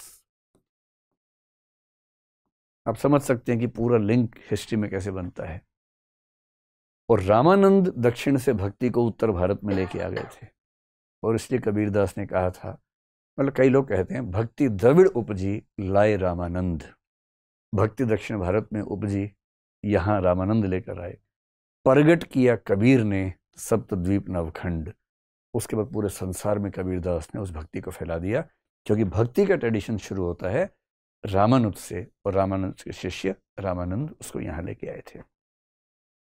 वल्लभाचार्य ने जो सिद्धांत दिया उसको बोलते हैं शुद्धाद्वैतवाद। अभी इन सबको समझेंगे नहीं, अभी केवल आपको नाम बता रहा हूं ताकि आपको आइडिया रहे कि क्या क्या भारतीय दर्शन की परंपरा में हुआ, कब कब हुआ। इसी परंपरा में एक व्यक्ति हुए निम्बार्क आचार्य। उन्होंने एक दर्शन दिया द्वैताद्वैतवाद, और इसके बाद हुए एक बहुत प्रखर दार्शनिक हुए जिनको बोलते हैं मध्वाचार्य। इन्होंने एक दर्शन दिया द्वैतवाद। अभी आप नहीं समझ पाएंगे, अद्वैतवाद शंकराचार्य के दर्शन है। इन तीनों में आप ध्यान से देखेंगे तो आपको अंत में अद्वैतवाद दिख जाएगा। अद्वैतवाद, हर एक में अद्वैतवाद दिखेगा, क्योंकि ये तीनों उस अद्वैतवाद के साथ एक व्याख्या जोड़ रहे हैं आपस में। जैसे रामानुज हैं विशिष्ट अद्वैतवाद, वल्लभ हैं शुद्ध अद्वैतवाद, निम्बार्क हैं द्वैत अद्वैतवाद। दर्शन में अद्वैतवाद का मतलब है कि अंतिम रियल सत्ता एक है। और दूसरा मत जो घोर विरोधी है, जो पूरे भारतीय दर्शन में मध्वाचार्य लेके आए हैं, वो है द्वैतवाद। इसलिए कुछ लोग कहते हैं कि शंकराचार्य का कठोर खंडन यदि किसी ने किया तो वो मध्वाचार्य ने किया, आचार्य मध्व ने किया। मध्वाचार्य कर्नाटक से संबंधित हैं, वहां उनका काफी सम्मान भी रहता है। एक और व्यक्ति का नाम सुना होगा, चैतन्य महाप्रभु। सुना है आपने? चैतन्य महाप्रभु कृष्ण के बहुत बड़े भक्त थे, और अक्सर उनकी भक्ति करते हुए बेसुध हो जाते थे, बेहोश हो जाते थे। तो हम लोग कहते हैं कि चैतन्य महाप्रभु वो हैं जो बार बार अचैतन्य हो जाते थे भक्ति करते हुए। उनका भी वैष्णव वेदांत से ही संबंध है। उनके दर्शन का नाम जो है उसको बोलते हैं अचिंत्य, यानी जिसके बारे में सोचा ना जा सके। अचिंत्य द्वैताद्वैत या अचिंत्य भेदाभेद, ये दोनों का मतलब एक ही होता है फिलॉसफी में। ये 4-5 नाम थोड़े से मुश्किल पड़ गए होंगे आप लोगों को, तो आप इनको दिमाग से निकाल दीजिए। मैं आपको सिर्फ ये बताना चाह रहा हूं कि लगभग 8वीं शताब्दी से लगभग 14वीं 15वीं शताब्दी तक भारत में दर्शन के विकास में क्या हुआ, क्या नहीं हुआ, इन सब का दरअसल पर्पस एक ही है कि किसी तरह से भक्ति की परंपरा को स्थापित कर सकें। और इन लोगों ने भक्ति की परंपरा को स्थापित कर भी दिया। हमारे भक्ति आंदोलन में कबीरदास हुए, जो रामानुज के रामानंद के शिष्य हैं। तुलसीदास हुए जो रामानुज की परंपरा में ही काफी दूर जाके शिष्य बन जाते हैं, सूरदास हुए जो वल्लभाचार्य के शिष्य हैं, वो सारे भक्त कवि जो हैं इसी परंपरा से निकले हैं, क्योंकि वो सब कवि राम और कृष्ण की भक्ति करते हैं, जो कि वैष्णव परंपरा के लोग हैं। ठीक इस समय जब कबीरदास एक्टिव थे, 15-16 सेंचुरी की बात है, एक नया धर्म विकसित हुआ, एक नया दर्शन विकसित हुआ, जिसको हम कहते हैं सिखिज्म या सिख धर्म। और इसका संबंध किन आचार्य के साथ है? गुरु नानक के साथ है, गुरु नानक देव के साथ है। गुरु नानक की परंपरा कबीरदास की परंपरा से थोड़ी मिलती जुलती है, इसलिए गुरु ग्रंथ साहिब में कबीरदास के बहुत सारे छंद शामिल हैं। वो भी निर्गुण निराकार ईश्वर की बात करते थे। गुरु नानक ने भी ओंकार, एक ओंकार की बात की है, और निर्गुण निराकार ईश्वर की बात, निर्गुण निराकार परम तत्व की बात वहां भी की गई है। सिख धर्म मध्यकाल का एक दार्शनिक विकास हमारे देश में है, और इसके साथ ही आप कह सकते हैं कि भारतीय दर्शन का एक चौथा फेज खत्म हो जाता है। आमतौर पर दर्शन की किताबें यहां तक लिखी जाती हैं, मध्वाचार्य तक, उसके बाद से साइलेंट हो जाती हैं। और भारतीय दर्शन है तो भारतीय दर्शन में सिख दर्शन क्यों नहीं होना चाहिए? अगर जैन दर्शन है, अगर बौद्ध दर्शन है, तो सिख दर्शन भी होना चाहिए। जो जो दर्शन भारत में पैदा हुए वो सब भारतीय दर्शन तो माने जाएंगे। जो बाहर पैदा हुए, बाहर से आए, वो तो समझ में आता है कि बाहर पैदा हुए थे, लेकिन जो भारत में पैदा हुए तो भारत के दर्शन है। इसके बाद बहुत थोड़ा सा है, और आप अगर थोड़ा सा देखेंगे तो एक शब्द चलता है रेनेसां। रेनेसां के लिए हिंदी में शब्द क्या है? पुनर्जागरण है, या नव जागरण भी कुछ लोग कह देते हैं। और आपने सुना होगा कि भारत में जो पुनर्जागरण हुआ है वो आमतौर पर 19th सेंचुरी और 20th सेंचुरी के समय में हुआ है। 18th में भी थोड़ा बहुत अंत में आपको हल्का फुल्का नजर आएगा, लेकिन 19th सेंचुरी से ज्यादा शुरू हुआ। क्यों हुआ? आप यूरोप के इतिहास में भी देखेंगे कि जब इटली में 14th सेंचुरी में रेनेसां हुआ, उसके बाद धर्म सुधार आंदोलन चला, रिफॉर्मेशन चला, और उसी रिफॉर्मेशन के दौर में एक नया धर्म पैदा हुआ जिसको बोलते हैं प्रोटेस्टेंट धर्म, जो ईसाइयत का ही एक नया रूप था, जिसने दुनिया के विकास को समझते हुए ईसाइयत की व्याख्या कैथोलिक की तुलना में एक नए तरीके से करनी शुरू की। लगभग वही स्थिति भारत के इतिहास में दोहराई जा रही है। और हो क्या रहा है? ईसाई मिशनरीज यहां पर आ चुकी हैं, ईसाई धर्म यहां पर एक्टिव है उस समय, और भारत के लोग बहुत परेशान हैं कि इस नई परंपरा के सामने हम कैसे अपने आप को स्थापित करें, कैसे इनसे लड़ें भिड़ें, कैसे चर्चा करें। शास्त्रार्थ की परंपरा पहले थी, अब कैसे करें? और वो लोग बार बार कह रहे हैं कि जाति व्यवस्था है, अलग अलग हो, तुम तो एक धर्म हो ही नहीं, शैव अलग है, शाक्त अलग है, वैष्णव अलग है, सब अलग अलग हैं, एक धर्म कैसे मान लें भाई? इस प्रश्न के जवाब में कुछ लोगों ने तय किया कि अब हिंदू धर्म को एक नया रूप देने का समय आ गया है, ताकि हम पश्चिम के सामने अपनी बात को मजबूती से रख सकें। और इसी कंसेप्ट को कुछ लोगों ने नियो वेदांत कहना शुरू कर दिया, कुछ लोगों ने इसको नियो हिंदुइज्म कहना शुरू कर दिया, और ये नाम आमतौर पर पश्चिमी विद्वानों ने दिए। एक पॉल हैकर नाम के विद्वान है जिन्होंने सबसे पहली बार नियो वेदांत शब्द का प्रयोग किया, और व्यंग्य के रूप में किया, खुश होकर नहीं किया, व्यंग्य के रूप में किया। और वो इससे नाराज थे। नाराज क्यों थे? उनको नाराजगी इस बात से थी कि जब से नियो वेदांत उठ खड़ा हुआ है, तब से हिंदुओं का ईसाइयों में धर्मांतरण करवाना मुश्किल हो गया है, क्योंकि जो हिंदू लोग बिखरे बिखरे थे, अब उनके बीच में एक यूनिटी दिखनी शुरू हो गई है, और उसके पीछे मूल रूप से ये आंदोलन काम कर रहा था। इस आंदोलन की शुरुआत अगर देखनी हो तो सबसे पहले, जिसको ब्रह्मो समाज हम कहते हैं, ब्रह्मो समाज में राजा राम मोहन रॉय पहले व्यक्ति थे जिन पर ईसाइयत का भी ठीक ठाक प्रभाव था। उन्होंने हिंदू धर्म की कुछ मान्यताओं को लिया, और ईसाइयों की एक चर्च है, यूनिटरिस्ट चर्च बोलते हैं उसको, या यूनिटेरियन चर्च बोलते हैं, उसकी मान्यताओं को लेके एक सिद्धांत बनाया, और जो भारतीय और हिंदू धर्म की कुरीतियां थी उनको खारिज करना शुरू कर दिया। इसके बाद देवेंद्रनाथ टैगोर का नाम आपने सुना होगा। देवेंद्रनाथ टैगोर ने भी इस परंपरा को आगे बढ़ाया, और धीरे धीरे केशव चंद्र सेन, जो कि इस परंपरा में सबसे फेमस हुआ आगे चलकर, बंगाल में इन 3 लोगों के आंदोलन ने पहली बार एक धारणा पैदा की कि जितने हिंदुओं के विभिन्न संप्रदाय हैं, दरअसल वो भिन्न संप्रदाय ना होकर के एक हिंदू धर्म है। फिर हिंदू धर्म में जो कुरीतियां थीं, जो कुछ व्यक्तियों को धर्म में बराबर सम्मान नहीं था, उन सबको भी सम्मान देने की बात करते हुए कोशिश की कि ऐसी वजह ना बचे कि किसी व्यक्ति को हिंदू धर्म छोड़ना पड़े, और यूनिवर्सलिस्टिक हिंदू धर्म की बात करनी शुरू की कि पूरा हिंदू धर्म एक है। ये इनका योगदान था। जब इन्होंने ये काम कर दिया तो उसके बाद सबसे बड़ा योगदान किसने किया? एक व्यक्ति जिनका नाम था नरेंद्र नाथ दत्त, जिन्होंने कुछ समय के लिए इस परंपरा को स्वीकार किया, लेकिन उसके बाद वो चले गए रामकृष्ण परमहंस के पास, जो कि काली मंदिर में पुजारी थे। बहुत प्रसिद्ध कहानी है नरेंद्र नाथ। नरेंद्र नाथ कौन है? स्वामी विवेकानंद, उन्हीं का शुरुआती नाम नरेंद्र नाथ था। वो इनके पास गए और दरवाज़ा खटखटाया, ऐसा मतलब किंवदंती है। उन्होंने पूछा कौन है? इन्होंने कहा यही तो जानने आया हूँ कि कौन हूँ। दर्शन के लोग कुछ गहरी बात करते हैं, ये थोड़ा ना बोलेंगे कि नरेंद्र आया है, मेरा नाम नरेंद्र है। ये तो हम लोग बोलते हैं। जो गहरा आदमी है तो कुछ गहरी बात बोले।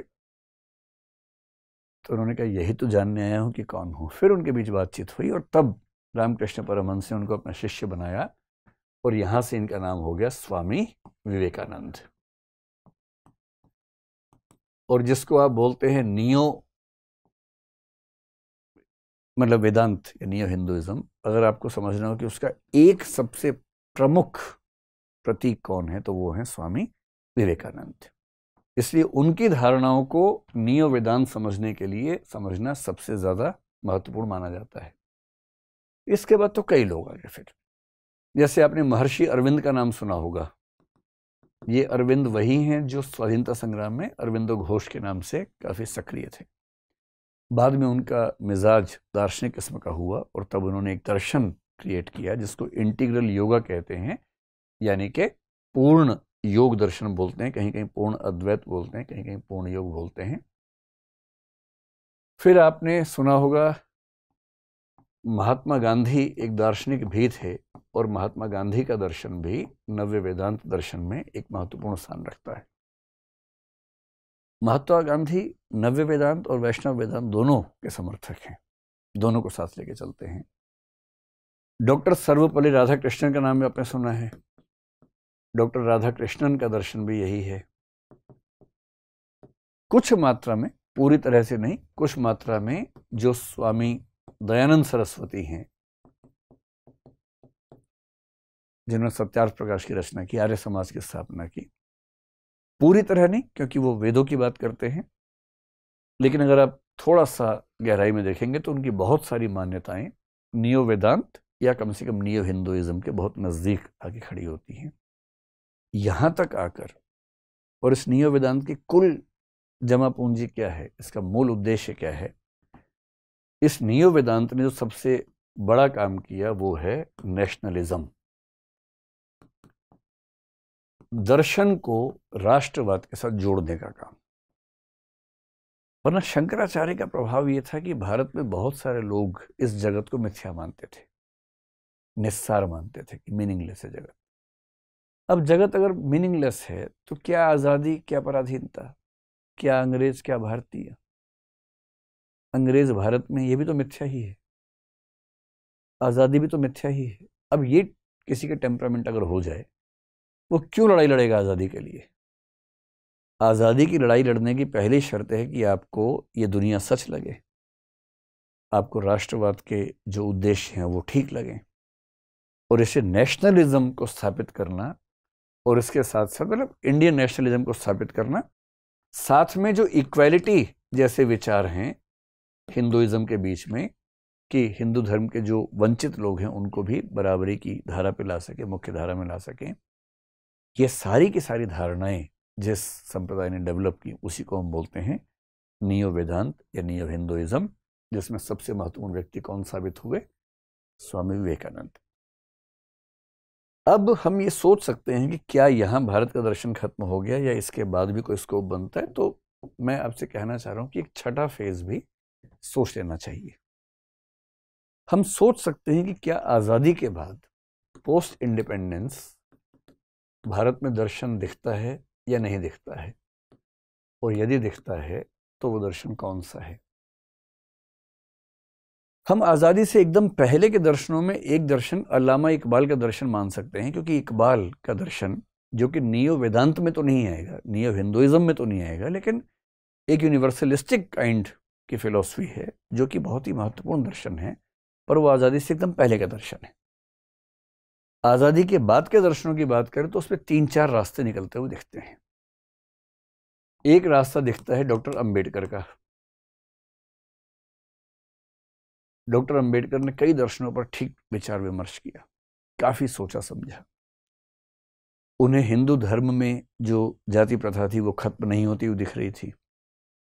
नव्य वेदांत से भी उतना प्रभाव नहीं पड़ा जितना वो सोचते थे कि पड़ जाना चाहिए। तो उन्होंने अंत में तय किया, उन्होंने पूरा मार्क्सवाद को पढ़ा, सारे धर्मों को पढ़ा, सबको खारिज कर दिया। पूंजीवाद को पढ़ा, उसको खारिज कर दिया। एक बार उनको सिख धर्म में रुचि होने लगी और बाद में उन्होंने अपने मृत्यु से 2 महीने पहले अंततः 1956 में ये तय किया कि मैं बौद्ध धर्म में जाऊंगा, लेकिन बौद्ध धर्म को वैसा स्वीकार नहीं किया जैसा बौद्ध धर्म था, न हीनयान न महायान। उन्हें पारलौकिकता बिल्कुल पसंद नहीं थी, जबकि महायान हीनयान दोनों में आप देखेंगे निर्माण तो माना ही जाता है, कर्म सिद्धांत माना ही जाता है। उन्हें कर्म सिद्धांत में भी रुचि नहीं थी, निर्माण में भी रुचि नहीं थी। तो उन्होंने कहा कि मैं अपना ही बनाता हूं, और तब उन्होंने बौद्ध धर्म का एक नया रूप स्थापित किया जिसको बोलते हैं नवयान, और इस पर किताबें लिखी और वो खुद इसमें शामिल हुए, उनके बहुत सारे समर्थक भी इसमें शामिल हुए, और तब से ये परंपरा, इसको नियो बुद्धिज्म भी कहते हैं। तो नियो बुद्धिज्म या नवयान ये 20वीं शताब्दी की एक नई परंपरा है जो बौद्ध दर्शन को और ज्यादा जमीनी रियलिस्टिक बनाती है, जिसमें परलोक की बातें खारिज कर देते हैं। इन्होंने एक चिंतक को आधार बनाया कुछ चीजों में, आपने शायद नाम सुना होगा उसका, अजित केशकंबली नाम के एक चिंतक हुए इतिहास में, जो चारवाक परंपरा से उनका बड़ा गहरा जुड़ाव था। उनके एक बिंदु को आधार बनाकर नवयान की स्थापना हुई। जब हम नवयान पे पहुंचेंगे तब थोड़ा बहुत समझेंगे, अगर पहुंचेंगे तो। मुझे आपके चेहरे देख के लग नहीं रहा कि पहुंचेंगे, लेकिन अगर हम वहां तक पहुंच पाए तो फिर देखेंगे कि इन लोगों ने क्या कहा है। दर्शन थोड़ा बोरिंग विषय तो है ही, और वो भी इस उम्र में हंसने खेलने की। हनी सिंह की उम्र में आप अगर नवयान और ये सब पढ़ेंगे तो मुश्किल तो लगता ही है। दर्शन की भाषा में कहें, चारवाक होने की उम्र में यदि जैन हो जाएंगे या हीनयानी बौद्ध हो जाएंगे तो कैसे जीवन कटेगा, थोड़ा मुश्किल तो है ही। डॉक्टर अंबेडकर के अलावा एक दूसरा रास्ता आपने शायद नाम सुना होगा, जे कृष्णमूर्ति। बहुत ही प्रखर दार्शनिक हुए हैं जे कृष्णमूर्ति। आपने उनका नाम सुना है, एनी बेसेंट का? आपको ये जान के बड़ा आश्चर्य होगा, हो सकता है पहले से पता ही, फिर आश्चर्य क्यों होगा, लेकिन अगर ना पता हो तो आश्चर्य होगा कि ये एनी बेसेंट के दत्तक पुत्र थे। एनी बेसेंट ने इनको गोद लिया हुआ था। एनी बेसेंट किस सोसाइटी से थी? थियोसॉफिकल सोसाइटी से। थियोसॉफी एक मूवमेंट था इंग्लैंड का और कुछ और देशों का, जिसमें भारत में भी चल रहा था। उनकी धारणाएं थी, बहुत अच्छी अच्छी कल्पनाएं उनके मन में थी। उनको एक दिन एक बच्चा मिल गया प्रखर सा, फिर वो उसको पढ़ाने लगी, सिखाने लगी, उनके ग्रुप के लोग पढ़ाने लगे। फिर घर में डिस्प्यूट होने लगी तो लीगली उस बच्चे को गोद ले लिया। फिर उस बच्चे के पेरेंट्स और इनके बीच में झगड़े भी हुए, लेकिन अंततः इन्हीं की कस्टडी में वो रहा। ये प्रखर बच्चा बड़ा होकर जिद्दू कृष्णमूर्ति के नाम से प्रसिद्ध हुआ, और अमेरिका में ज़्यादा इनका समय भी गुजरा। इंस्टीट्यूशनल जो धर्म है पुराने, उन सबको खारिज करके एक नया दर्शन दिया जो काफ़ी प्रसिद्ध है। दक्षिण भारत में विशेष रूप से इनकी प्रसिद्धि ज़्यादा रही। इन दो के अलावा अगर मैं ये कहूँ कि थोड़ा सा हमें लोकप्रिय दर्शन को भी लेके चलना चाहिए, तो इस आधुनिक काल में जो व्यक्ति अपने तर्कों के स्तर पर पूरी भारतीय परंपरा में एक विशेष स्थान रखता है, जिससे टकराना बहुत ही मुश्किल काम है। इनके बारे में कहते हैं कि इनके सामने जाओ तो चुपचाप आ जाओ वापस। अगर आपने 2-4 सवाल पूछ लिए तो लहूलुहान होकर लौटोगे, क्योंकि जितना इस आदमी ने पढ़ लिया था ना, मजाक नहीं है। और जिस उपनिषद पे बात करो, गीता पे बात करो, अष्टावक्र गीता पर बात करो, कबीर पे बात करो, किसी कवि पे बात कर लो। ताओ धर्म है, चाइना में चलता है, लाओ त्से उसके संस्थापक हैं, उन पर भी किताब लिख दी पूरी की पूरी। जितना अध्ययन रजनीश नाम के व्यक्ति ने किया, फिलोसफी में रुचि थी, प्रोफेसर हुए जबलपुर के कॉलेज महाकौशल में, बाद में नौकरी को लात मार के पूरी तरह से दार्शनिक हो गए। और एक दौर था कि जब अमेरिका में एक शहर का नाम था रजनीशपुरम, जिसके वो संस्थापक थे। बाद में कुछ कानूनी चीज़ें हुई, वापस भारत आए। जनता पार्टी की सरकार जब मोरारजी प्रधानमंत्री थे, उनसे टकराहट काफ़ी रही इनकी। फिर पुणे में इन्होंने अपना एक आश्रम बना लिया फाइनली, लंबे समय के स्ट्रगल के बाद, और फिर उनकी मृत्यु हुई। ओशो की सबसे अच्छी बात है कि वो दुनिया के हर प्रश्न पर विचार करते हैं, धर्म, अध्यात्म, दर्शन को बहुत सारी रूढ़ियों से बाहर निकालते हैं, और उनके तर्क ऐसे हैं कि उन तर्क से लड़ना आसान काम नहीं है। बेहद तार्किक व्यक्ति हैं। और मेडिटेशन की बहुत परंपराएं भारत में। इन्होंने एक नई परंपरा शुरू की, डायनामिक मेडिटेशन, जिसका सरल भाषा में मतलब है नृत्य करते हुए भी आप ध्यान कर सकते हैं। ध्यान करने के लिए कुंडली मार के बैठना और उसके बाद ऐसे करके, ये ज़रूरी नहीं है, वो भी तरीका है, लेकिन ध्यान तो नृत्य करते हुए भी हो सकता है। ये मैंने पिछली बार कहा था ना कि आप दर्शन पढ़ने के बाद डांस नहीं कर पाएंगे, तो ओशो बनेंगे तो नृत्य और दर्शन में संबंध बन पाएगा। किसी और रास्ते पर चलने में वो संबंध आमतौर पे बन नहीं पाता है। ये सब लोग मिला के इनको हम कहेंगे भारतीय दर्शन। हालांकि अधिकांश बात के लोगों का जिक्र भारतीय दर्शन में नहीं आता है, पर मेरे ख्याल से आना चाहिए। कोई ऐसा दार्शनिक आपको लगता हो छूट गया हो तो बताइए, उसको भी जोड़ लेते हैं इसमें। आपको लगे अरे ये तो छूट ही गया, फिर कैसे दर्शन पूरा होगा? आप सोच रहे हैं कि हमें तो ये भी नहीं पता थे, इतने सारे आपने बता दिए, हमें क्या पता। अरे कोई तो दिमाग में आ रहा होगा, बताइए बताइए, कोई दिमाग में आ रहा है तो। हाँ, फीमेल फिलोसोफर का जिक्र, मतलब उसमें मेरी गलती कम है, परंपरा की गलती ज़्यादा है कि महिला दार्शनिक नहीं दिख रहे हैं। अगर हम बात करें महिला दार्शनिकों की, तो भारतीय परंपरा में जो उपनिषद काल है, वहाँ हमें कुछ दार्शनिक महिलाएं, विदुषी महिलाएं नजर आती हैं। और आपने इनमें से 3-4 का नाम सुना होगा। जैसे एक आपने नाम लोपामुद्रा का सुना होगा। लोपामुद्रा वो हैं जो अगस्त्य ऋषि की पत्नी हैं, और इनका ठीक ठाक मतलब उपनिषद में जिक्र आता है। आपने मैत्रेयी का नाम सुना होगा।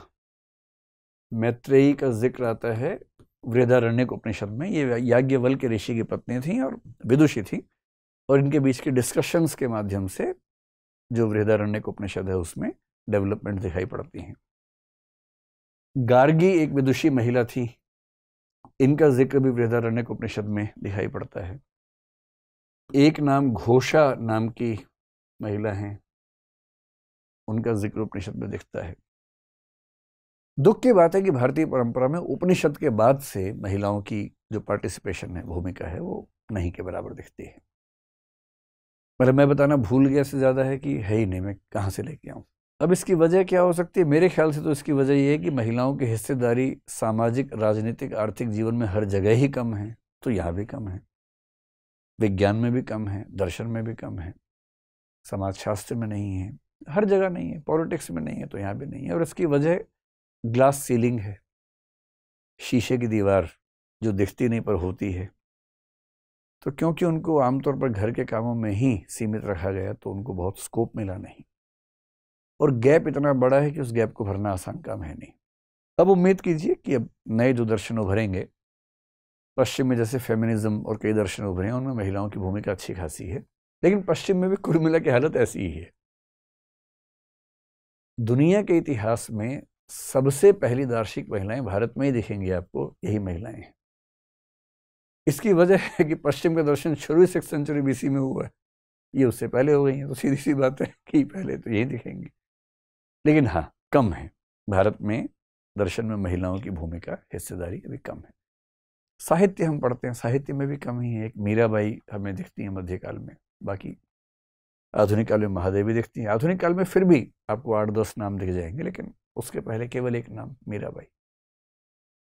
तो ये है, दुखद है पर है ऐसा ही। ठीक है, कोई और आपको लगता हो कि दार्शनिक छूट रहा है?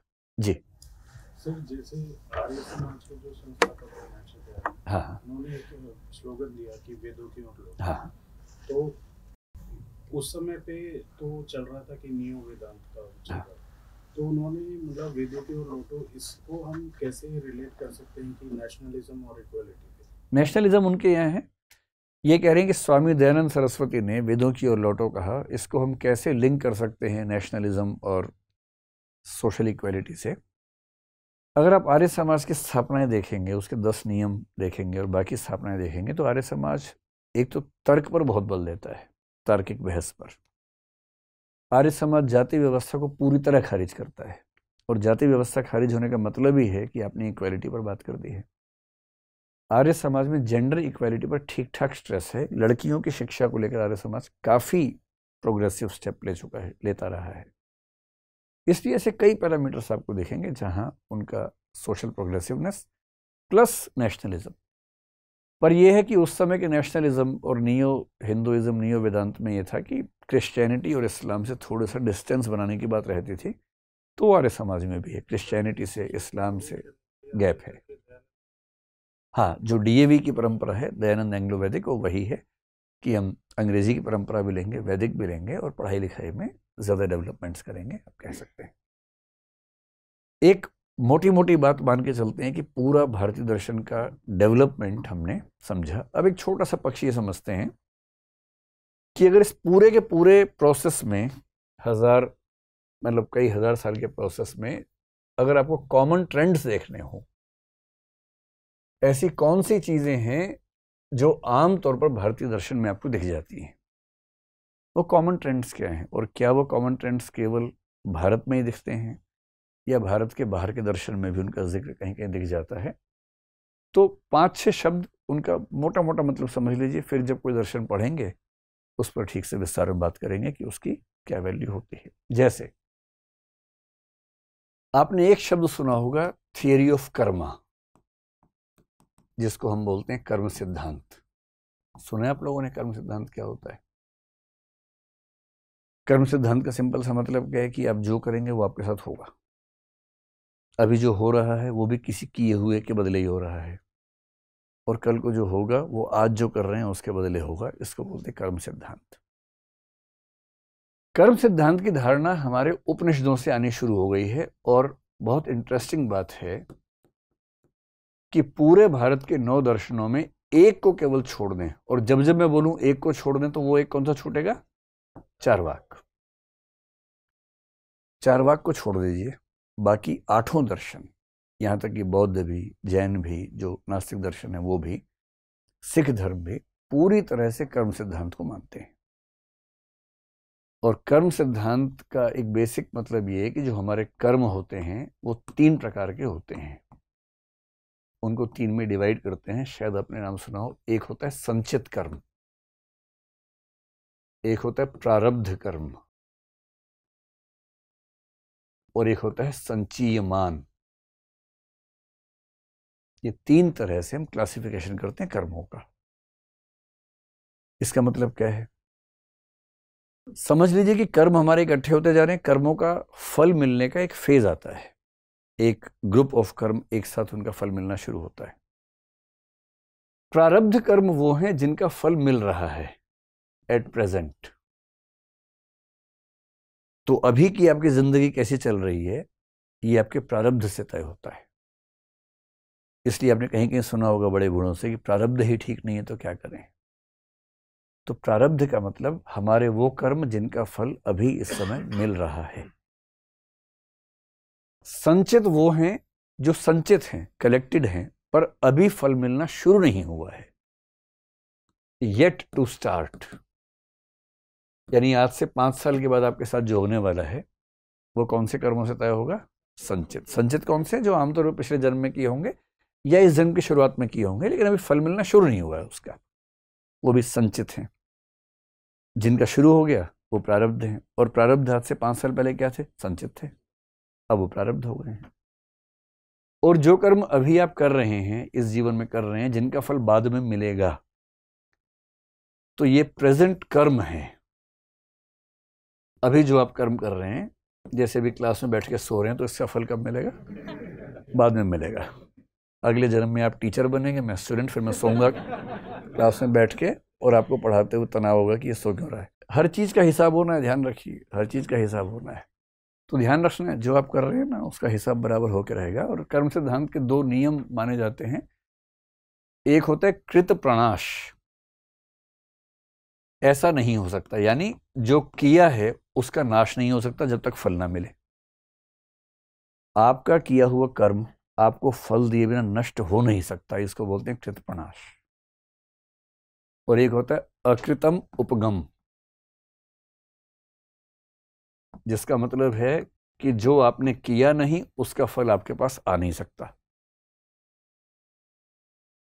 तो ध्यान रखना है। कई लोग कोशिश करते हैं कि ट्रांसफर सिस्टम अगर शुरू हो जाए, डेबिट क्रेडिट जैसे, मैंने 10 अच्छे कर्म किए, आपने मान लीजिए 20 अच्छे कर्म किए, मेरे थोड़े कम पड़ रहे हैं, मैंने आपसे उधार ले लिए 5, और अकाउंटिंग में आप अपना पासवर्ड डाला, आपने कहा मेरे 5 अच्छे कर्म यहाँ शिफ्ट कर दो भाई, और मेरा बैलेंस भी ठीक हो गया, साथ साथ मोक्ष मिल गया हम दोनों को। पर हिंदू धर्म में इसका स्कोप नहीं है, बौद्ध धर्म में है। महायान परंपरा में एक कंसेप्ट है बोधिसत्व, आपने सुना है बोधिसत्व? बड़ा प्रसिद्ध शब्द है। बोधिसत्व के कंसेप्ट में महायान बुद्धिज्म मानता है परिवर्त एक कंसेप्ट है। परिवर्त का मतलब है अपने अच्छे कर्मों को दूसरों पे शिफ्ट कर देना। हिंदू धर्म में तो नहीं है, तो झेल भुगतना पड़ेगा, आपको ध्यान रखना है। तो ये जो 2 नियम हैं, इसका भाव आप समझ गए कि जो किया है वो नष्ट नहीं होगा, नहीं किया है आएगा नहीं। एक मिनट, एक बात और बताऊं, क्रिश्चियनिटी में ऐसा एक सिस्टम है, ईसा मसीह जो हैं वो ईश्वर के पुत्र माने जाते हैं। ध्यान रखना, ईसा मसीह ईश्वर नहीं है, वो गॉड के बेटे हैं। एक ट्रिनिटी शब्द सुना होगा आपने, ट्रिनिटी कॉलेज का नाम सुना होगा। ट्रिनिटी क्या है क्रिश्चियनिटी में? इसका मतलब 3 चीजों का group, God the Father, God the Son, तो गॉड द सन कौन है? जीसस क्राइस्ट है, और द होली स्पिरिट। ईसा मसीह ईश्वर के पुत्र हैं। क्यों आए हैं? क्योंकि मनुष्य पापी है। क्यों पापी है उसकी कहानी भी समझेंगे कभी। वो इसलिए पृथ्वी पर आए, भाई देखिए, ईसा मसीह अगर ईश्वर के पुत्र हैं और कुछ लोगों ने उनको क्रूसीफाई कर दिया, सलीब पे टांग दिया, ईश्वर के पुत्र को सलीब पे लोग टांग देंगे गली मोहल्ले के, इतना आसान काम है क्या? अगर ईश्वर चाहेगा तो एक झापड़ मारेगा, उन सबको गिर जाएंगे नीचे, तब भी टांग दिया। इसकी वजह है कि ईसा मसीह जानबूझ के यही चाह रहे थे, ऐसा ईसाई लोग मानते हैं। क्यों चाह रहे थे? इसका संबंध कर्म सिद्धांत से बनेगा। इसलिए चाह रहे थे कि सारे मनुष्यों के पाप मैं अपने ऊपर लेकर अपनी बलि दे दूं। अगर ये कंसेप्ट मान ले क्रिश्चियनिटी का, इसका मतलब क्या हुआ कि कर्मों का हिसाब दाएं बाएं हो सकता है कि नहीं हो सकता है? हो सकता है। तो कुछ दर्शनों में, कुछ धर्मों में ऐसी धारणा है, महायान बुद्धिज्म में है, क्रिश्चियनिटी में है, हिंदुइज्म में नहीं है, और इसका मतलब हिसाब बराबर होकर रहेगा, ध्यान रखना भाई। और जैसे कि मैंने कहा ना, आप क्लास में सो रहे हैं तो उसका हिसाब भी बराबर होगा, जरूर होगा, सीधी सी बात है। जी आप पूछिए, क्या पूछ रहे थे? क्या वास्तव में कर्म कर पाना भी अपने वश में है? जैसे अगर देखें बारीकी से, आपने बड़ी गहरी बात कह दी भाई, एकदम। अब आप सच्चे फिलॉसफी के विद्यार्थी हो गए। कितनी गहरी बात कह दी है, कितनी गहरी बात कह दी कि क्या कर्म करना हमारे बस में होता है। जैसे आपने सवाल पूछा, ये आपके बस में था? नहीं सर। जैसे आपने तय किया कि मैं सवाल पूछूंगा, आप उठे, आपने माइक लिया, आपने सवाल पूछा, ये आपके बस में था या कोई करवा रहा है आपसे? नहीं सर, करवा रहा है सर, कोई करवा रहा है ना? आप सर ऐसा विषय मतलब सर पढ़ाए कि वो दिमाग में आ गया सर। अच्छा, ये मैंने ऐसा पढ़ा है कि आपके दिमाग में ही आ गया।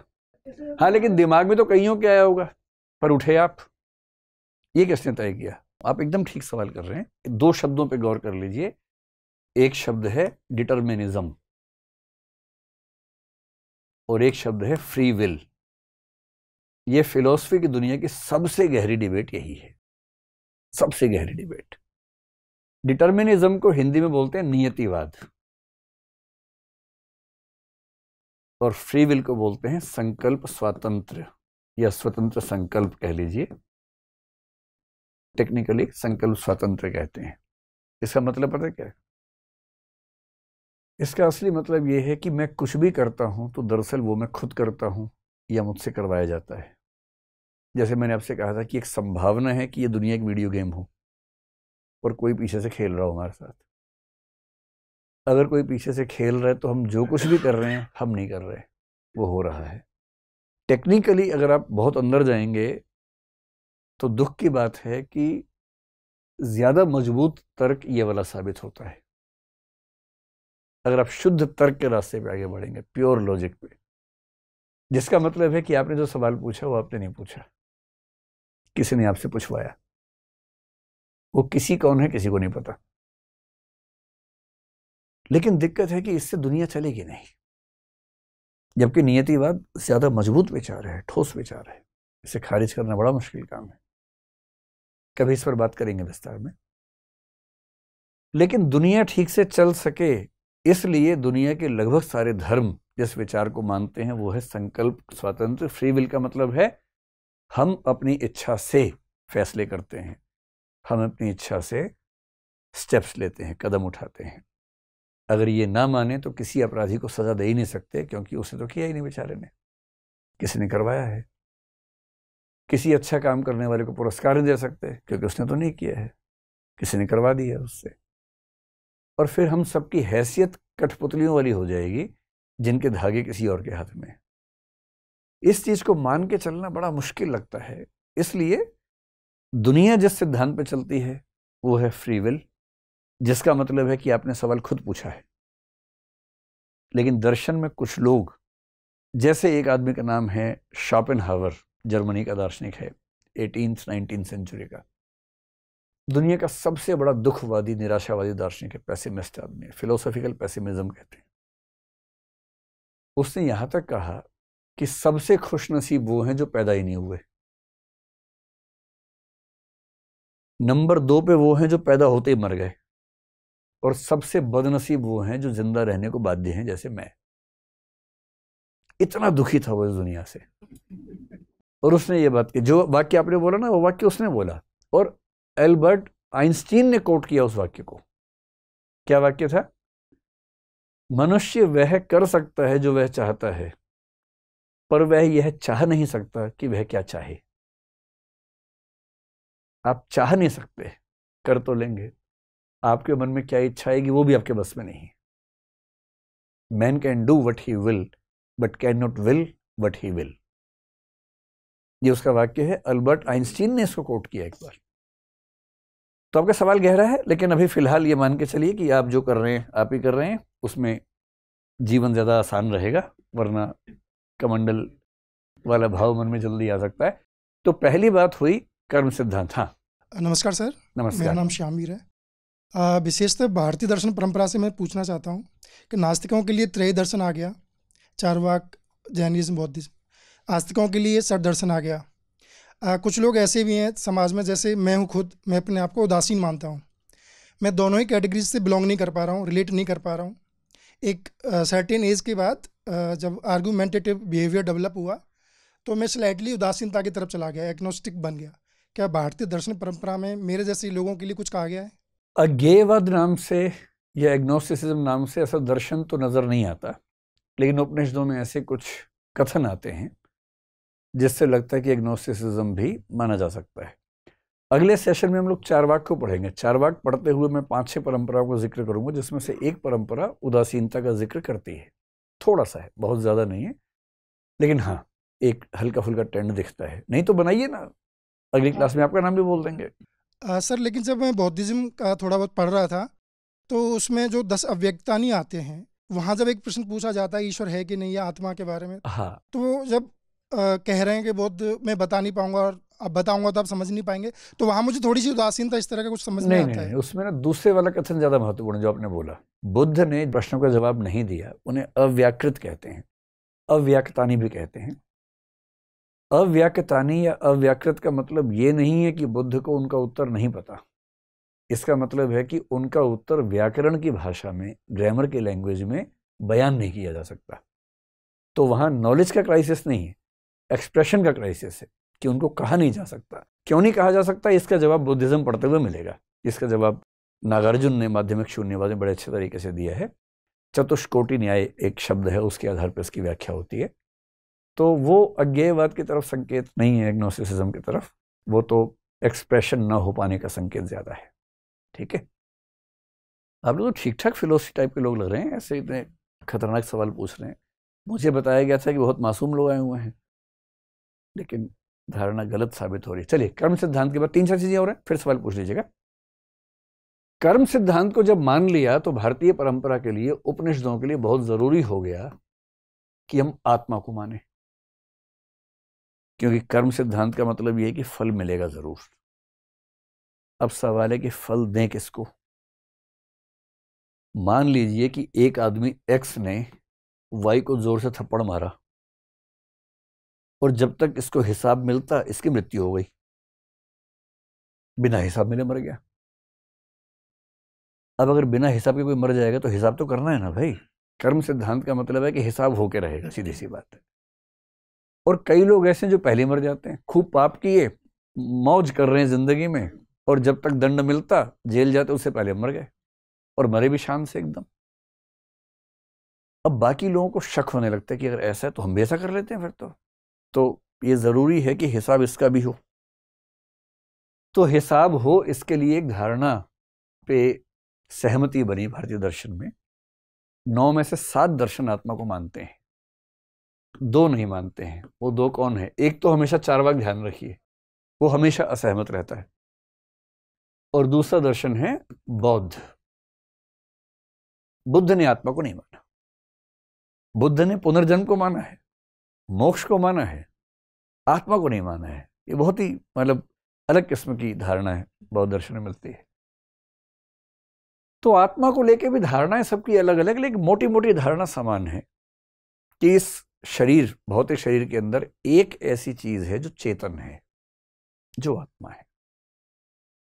चारवाकों ने उसके बिना ही काम चला लिया। कैसे चलाया, चारवाक पढ़ते हुए समझेंगे, बहुत ही मजेदार बात उन्होंने बताई।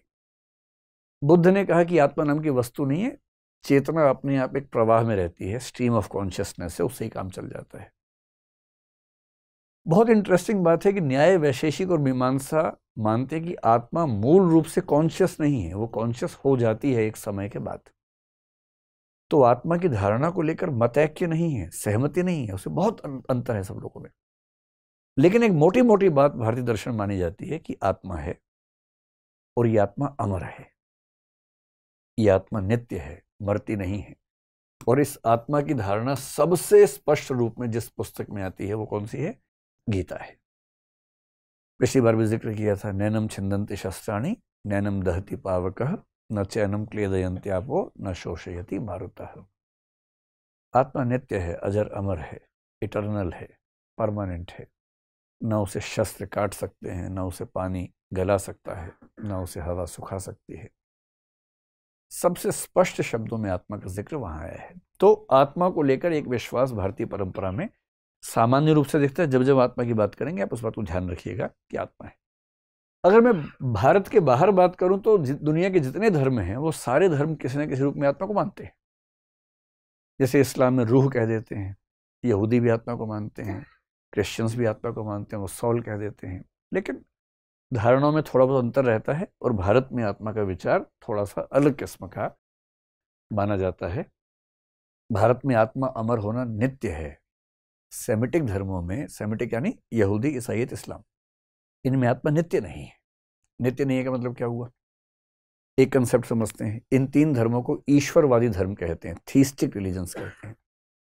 ईश्वरवाद का मतलब ये नहीं होता कि मैं ईश्वर को मानता हूं, एक टेक्निकल वर्ड है। ईश्वरवाद का मतलब है जिस धर्म में या जिस दर्शन में ईश्वर एब्सोल्युटली पावरफुल है, सारी पावर्स उसके पास है। ईश्वर इन 3 धर्मों में इतना पावरफुल है कि वो आत्मा को भी नष्ट कर सकता है। जो लोग गंदा काम करते हैं उनको क्या मिलता है? नरक मिलता है, दोजख मिलता है, हेल मिलता है। और नरक या दोजख में ऐसा हो सकता है कि जो ईश्वर है, खुदा है, अल्लाह है, गॉड है, जाहवे है, जाहवे मतलब यहूदियों का ईश्वर, वो बुरी आत्माओं को नष्ट भी कर सकता है। पर भारतीय परंपरा में आत्मा नित्य है, अमर है, जिसका मतलब है कि आत्मा को नष्ट किया ही नहीं जा सकता है।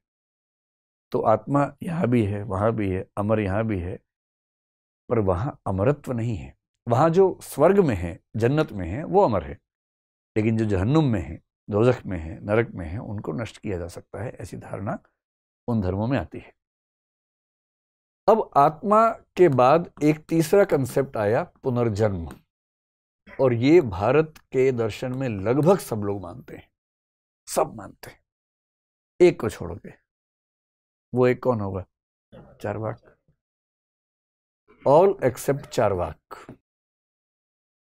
चारवाक कहता है कि इस दुनिया के परे कुछ है ही नहीं, सब बेकार की बातें हैं। ना आत्मा है, ना ईश्वर है, ना पुनर्जन्म होता है, ना कर्म सिद्धांत काम करता, सब बेकार की बातें हैं। मौज करो, मस्त रहो, पीतवा पीतवा पुनः पीतवा यावत पतति भूतले। पियो पियो और पियो, तब तक पियो जब तक कि जमीन पर गिर ना जाओ। ये उसका सबसे मूल वाक्य है, पीतवा पीतवा पुनः पीतवा यावत पतति भूतले। अब समझ में आ रहा होगा, पीतवा पीतवा पुनः पीतवा यावत, जब तक, पतति गिर पड़ो, भूतले जमीन पर। वो मस्त मोरल लोग हैं, पूरे कोई मतलब नहीं उनका। वही सिद्धांत 4 बज गए हैं, लेकिन पार्ट यही बाकी है। बाकी सारे मानते हैं कि पुनर्जन्म होता है। सिख धर्म भी मानता है, जैन भी, बौद्ध भी, हिंदू भी, इन सब की धारणा है कि पुनर्जन्म होता है। पुनर्जन्म कैसे होता है? तो जो मानते हैं आत्मा है तो आत्मा से होता है। सांख्य दर्शन आत्मा को अलग स्तर पे देखता है, अद्वैत वेदांत आत्मा को अलग स्तर पे देखता है। वो बोलते हैं कि जीव का पुनर्जन्म होता है। कुछ कुछ एक जैसी बात मान लीजिए। बौद्ध दर्शन कहता है कि आत्मा तो है ही नहीं, चेतना का प्रवाह है। तो वो एग्जाम्पल देता है, जैसे एक दिया जल रहा हो, उससे दूसरा दिया जला दें, तो ये आग वहां थोड़ा ना चली गई है। आग एक प्रोसेस है, वो प्रोसेस आगे वहां शिफ्ट हो गया बस। तो चेतना का एक प्रवाह है जो एक शरीर में चल रहा था, अब वो दूसरे शरीर से कनेक्ट हो गया। इससे हम पुनर्जन्म की व्याख्या करेंगे। उनका तरीका ये है व्याख्या करने का, लेकिन ये सब मानते हैं पुनर्जन्म होता है, और पुनर्जन्म के आधार पर ही स्पष्ट करते हैं। अगर आप गरीब घर में हुए तो कर्म ऐसे रहे होंगे, कर्म सिद्धांत से लिंक है इसका, आत्मा से लिंक है। अमीर घर में हुए तो कर्म ऐसे रहे होंगे। यहां तक कि जाति व्यवस्था, लिंग व्यवस्था को भी इससे जस्टिफाई किया जाता है। और इसलिए कुछ लोग बड़ा आरोप लगाते हैं कि कर्म सिद्धांत सामाजिक परिवर्तनों को रोकता है, और जो जिस दशा में है उसको उसी में रहने को मजबूर करता है, भाग्यवाद का समर्थक है, आदि आदि आरोप लगाते हैं। कोई बच्चा जन्म से विकलांग हो और हम ये कहें कि भाई तुम्हारे पिछले जन्म के कर्म खराब थे, तो सुन के अजीब सा लगता है। लेकिन ये भी है कि व्याख्या हो जाती है, मन थोड़ा निश्चिंत हो जाता है कि चलो कम से कम आइडिया तो हुआ कि क्यों ऐसा हुआ। तो अच्छा है, बुरा है, जैसा भी है, लेकिन कर्म सिद्धांत पर विश्वास भारतीय परंपरा में जो लिंक होता है, किससे होता है? पुनर्जन्म से होता है। पुनर्जन्म की बात बाकी धर्मों में, दर्शनों में नहीं के बराबर दिखती है, लेकिन एक शब्द है रिसरेक्शन। यहां कौन सा शब्द है? रीबर्थ है। रीबर्थ के लिए एक शब्द और चलता है, री इनकारनेशन। ये भी पुनर्जन्म ही है। एक शब्द चलता है मेटम साइकोसिस, ये भी पुनर्जन्म ही है। लेकिन रिसरेक्शन थोड़ा सा अलग हो जाता है। आपको आश्चर्य होगा कि पश्चिम में एक दार्शनिक हुआ जिसको आपने मैथ्स में पढ़ा होगा, पाइथागोरस। पाइथागोरस पुनर्जन्म का समर्थक था, बहुत बड़ा दावा करता था कि पुनर्जन्म होता है। प्लेटो और सोक्रेटिस ने, सुकरात ने पुनर्जन्म के समर्थन में कुछ कुछ एग्जाम्पल्स कोट किए हैं, कुछ कुछ बातें कही हैं। पाइथागोरस तो बड़ा समर्थक था। क्रिश्चियनिटी समर्थन नहीं करती है, और ये सब लोग क्रिश्चियनिटी से पहले के हैं, ये ईसा पूर्व के हैं ना, तो क्रिश्चियनिटी तो ईसा के बाद हुई। ईसा पश्चात में एक व्यक्ति हुआ ब्रूनो नाम का, जी ब्रूनो, इटली में था। ये साइंटिस्ट भी था, मैथमेटिशियन भी था, फिलोसोफर भी था, और उसने खूब मिस्टिकल एक्सपीरियंस लिए। प्रोटेस्टेंट जब धर्म शुरू हुआ उसमें कैल्विनिज्म था, ये कैल्विनिज्म को मानता था, और उसने दावा कर दिया कि भाई पहली बात तो ये कि ये जो पृथ्वी है, संसार है, ये ईश्वर ही है। क्रिश्चियनिटी इस बात को नहीं स्वीकार करती। फिर इसने कहा कि रीबर्थ भी होता है, क्रिश्चियनिटी इसको भी स्वीकार नहीं करती है। फिर इसने कहा कि ये जो पृथ्वी है अकेली पृथ्वी नहीं है, सूर्य अकेला नहीं है, ऐसे बहुत सारे और भी तारे हैं और हर तारा एक सूर्य है। इससे भी क्रिश्चियनिटी को दिक्कत थी। और इन सब बातों को सुन के इसको 7 साल जेल में डाला गया। जेल से निकला, फिर पूछा अब दिमाग ठीक हुआ कि नहीं हुआ। इसने कहा विचार मेरे तब भी सही थे, आज भी सही हैं, आपके ही गलत हैं। और तब 1600 ईस्वी में इसको रोम में चौराहे पे खड़ा करके जिंदा जला दिया गया।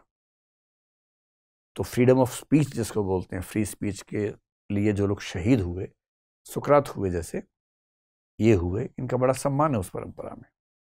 पर इनका दावत है कि पुनर्जन्म होता है, रीबर्थ होता है। आजकल साइंस में कुछ लोग दावा करने लगे हैं कि रीबर्थ होता है।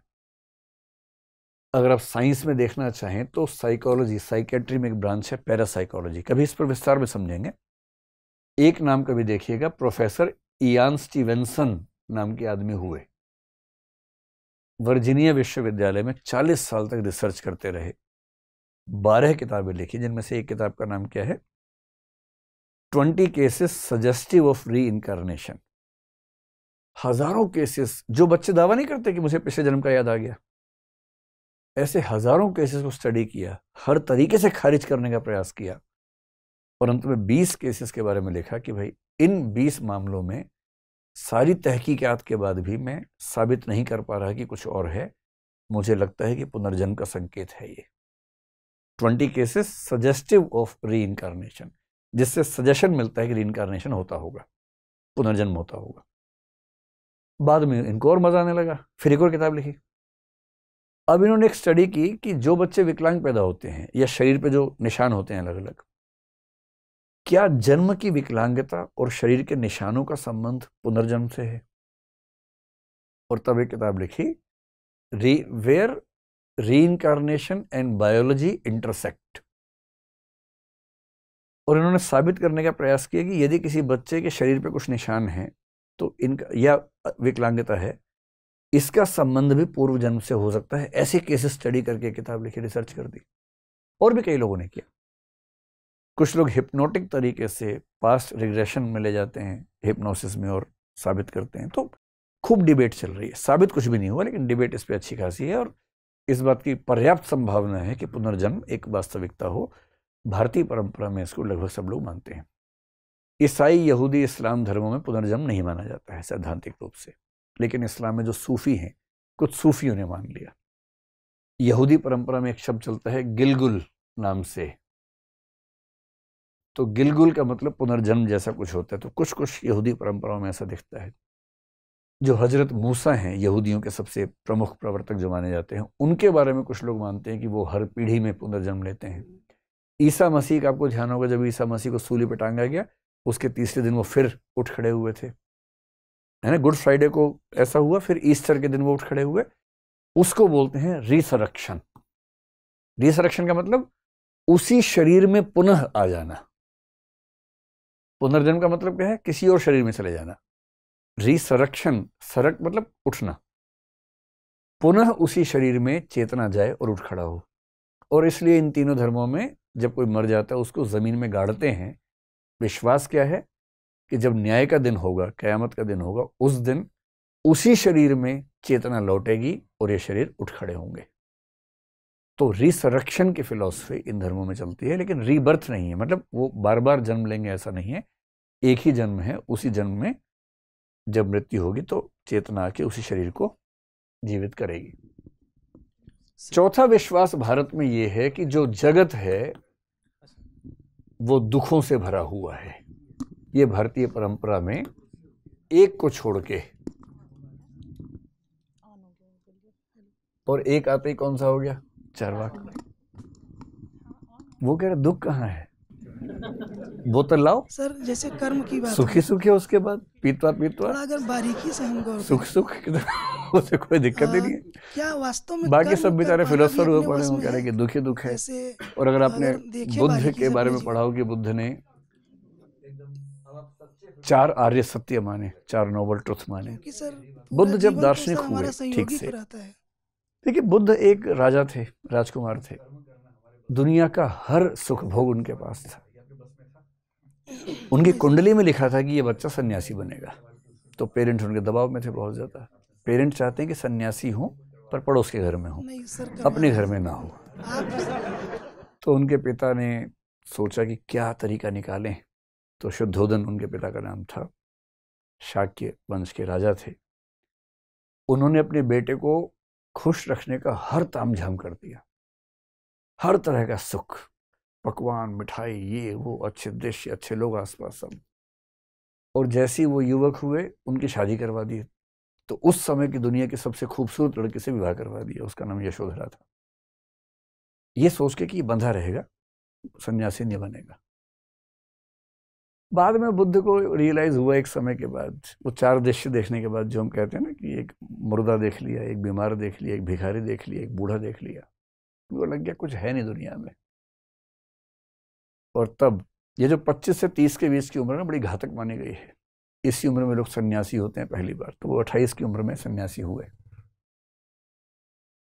और 28 या 29 की उम्र में सन्यासी हुए। तब तक बेटा हो चुका था राहुल नाम का। वहां से चुपचाप चले गए। इस पर मैथ्यू गुप्त ने एक बड़ी अच्छी किताब लिखी है, यशोधरा। किस दिन उसकी कहानी सुनाएंगे आपको, एक नए पर्सपेक्टिव से लिखी है। तो जब बुद्ध उस रास्ते पर चले, बुद्ध ने फिर तपस्या की। और जब उनको रियलाइजेशन हुआ, जिसको हम बोलते हैं ज्ञान प्राप्त करना, जो बोधि वृक्ष के नीचे गया में हुआ, तब उन्होंने 4 आर्य सत्य बताए। मतलब बताया कि इस पूरे संसार में 4 सत्य हैं। और जो पहला सत्य बताया वो क्या है? सर्वम दुखम। सब कुछ दुखमय है, everything is full of suffering. ये पहला सच बताया। ये सुन के बाकी लोगों को कैसा लगता होगा कि अरे यार बर्बाद हो गया सब कुछ, सर्वम दुखम। कई बार तो बोले सर्वम दुखम दुखम दुखम भी 2 बार बोला। जैसे होमोसेपियंस नहीं, होमोसेपियंस सेपियंस बोलते हैं, सर्वम दुखम दुखम। तो कैसे चार्वाक ने पूछा उनसे कि क्या दुखमय है, शाम को आओ, इसमें क्या सर्वम दुखम दुखम है?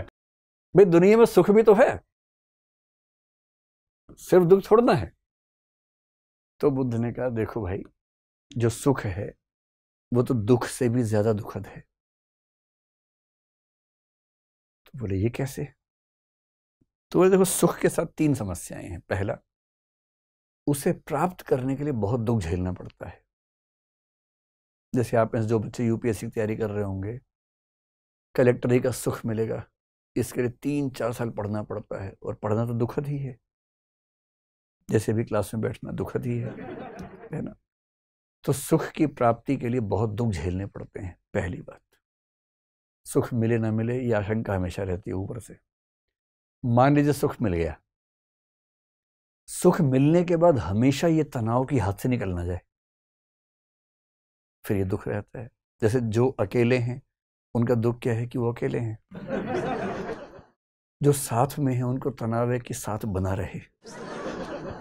इनसिक्योरिटी से भरे हैं, स्पेशली वो जिनको अपने से अच्छा मिल गया है, उनको हमेशा लगता है कि इसको सत्य का आभास ना हो जाए और बांधने के चक्कर में लगे रहते हैं, किसी तरह से बंध जाए मेरे साथ। ये भय तो रहता ही है, किसी को भी रहता है। और जो बंधने वाला है नहीं, वो बंध सकता नहीं है। जो आज आपके पास है वो हमेशा तो रहेगा नहीं, कभी ना कभी सुख छूटना ही है। और जिस दिन सुख छूट जाएगा, उस दिन सुख के खो जाने का बहुत भारी दुख होता है।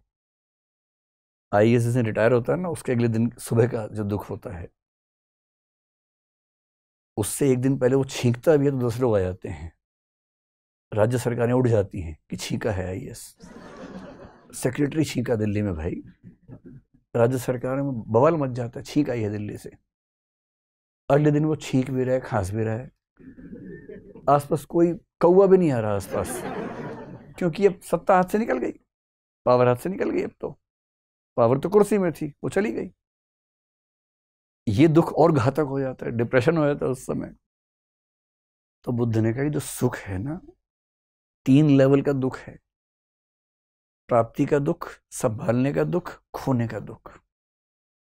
इसलिए दुख तो दुख है, सुख तो दुख की पावर 3 है। इसलिए ब्रह्मांड में सब कुछ दुख ही दुख है। इस बात पर सब सहमत है भारत में, चार वाक छोड़ के। और सांख्य ने तो ये कहा कि दुख भी तीन प्रकार के हैं, आदि दैविक, आदि भौतिक, आध्यात्मिक। दुखों के प्रकार बता दिए। इसलिए इंडियन फिलॉसफी में एक बात यह है कि जो जगत है ये दुखमय है, ये जगत बंधनमय है, हम बॉन्डेज में है, बंधन में है, कर्म सिद्धांत की वजह से हैं। और क्योंकि जगत दुखमय है, अच्छा ऐसा कुछ लोग कहते हैं कि भारतीय दर्शन निराशावादी है, पैसिमिस्टिक है। बस ये ध्यान रखना कि हम शुरुआत दुख से करते हैं, अंत मोक्ष पे करते हैं, जो कि दुखों से मुक्त है। और इसलिए बुद्ध के भी जो चार आर्य सत्य हैं उसमें चौथा क्या है? दुख निरोध मार्ग, कि दुख से मुक्ति का रास्ता भी है। और उस रास्ते का नाम अष्टांगिक मार्ग है। हम जब बौद्ध को पढ़ेंगे तब उसका नाम समझेंगे। देखिए, कोई निराशावादी है या नहीं, इसकी पहचान किस चीज से होगी? शुरुआती स्तर पे या अंत के स्तर पे? अंत के स्तर पे। अंत में निराशा नहीं है, शुरुआत इस बात से कि हाँ जगत में दुख है। जो सच्चे निराशावादी हैं उनमें तो शोपेनहावर सबसे बड़ा है, जर्मन दार्शनिक जो मैंने जिक्र किया ना। सबसे अच्छे हुए हैं जो पैदा ही नहीं हुए, सेकंड बेस्ट वो जो पैदा होते ही मर गए। सबसे बुरे कौन? हम सब हैं जो जिंदा, मतलब ये सब सुन के आप कुछ कर मत लीजिएगा, है ना। ये एक आदमी ने ऐसे बोल दिया, कुछ खाने पीने के बाद बोल दिया होगा, टेंशन मत लीजिए ज्यादा, इस बात की वैल्यू ज्यादा नहीं लेनी है। अब क्योंकि दुख ज्यादा है तो दुख से मुक्ति के लिए एक धारणा भारतीय दर्शन में चलती है मोक्ष की। मोक्ष को इंग्लिश में बोलते हैं लिबरेशन। देखिए, हर धर्म कहता है कि इस जीवन के बाद असली जीवन होगा। तो सेमिटिक धर्मों में वो जीवन जो है, बेस्ट लाइफ क्या है, वो स्वर्ग कहते हैं, हेवन, जन्नत। इसलिए एक यहूदी, ईसाई या मुसलमान का उद्देश्य क्या होता है कि जन्नत में जाना, स्वर्ग में जाना, जो ईश्वर की दुनिया है। क्योंकि धारणा ये है, जेनेसिस अगर आप बाइबल का पढ़ेंगे, जेनेसिस का जो 3rd पार्ट है उसमें कहते हैं कि आदम और हव्वा ने, या एडम और ईव ने एक पाप किया, तब वो जन्नत में थे, स्वर्ग में थे, गार्डन ऑफ ईडन में थे। ईडन गार्डन का मतलब कलकत्ता वाला नहीं होता है, ईडन गार्डन का मतलब है स्वर्ग का उद्यान। वहां वो थे, खूब खुश थे, विचरण कर रहे थे। कुछ चीजों की मनाही थी, उनमें से एक काम उन्होंने कर दिया। क्यों कर दिया? तो जेनेसिस में लिखा है कि ईव ने उकसाया तो एडम ने कर दिया। तो पहला पाप मूल रूप से औरत के मत्थे मढ़ा गया है कि उसी ने उकसाया था। अब गलती हो गई, ईश्वर ने सजा दी, सजा के तौर पर पृथ्वी पर भेज दिया। इसलिए मुख्य रूप से ईसाइयत में, गौण रूप से यहूदी इस्लाम में ये मानते हैं कि एक मूल पाप हुआ, जिस पाप की वजह से इंसान और उसकी जो पीढ़ियां हैं वो पृथ्वी पर हैं। जो लोग इस बात को मानते हैं वो यही मानते हैं कि पर्पस क्या है? पर्पस है वापस वहीं चले जाना, उसी स्वर्ग में वापस लौट जाना। इससे सेमिटिक धर्मों में जो परलोक है, जो जीवन का उद्देश्य है, वो है स्वर्ग में ईश्वर के पास वापस जा पाना। भारत में जो मोक्ष है उसकी धारणा थोड़ी सी अलग है। भारत में स्वर्ग की बात आमतौर पर नहीं।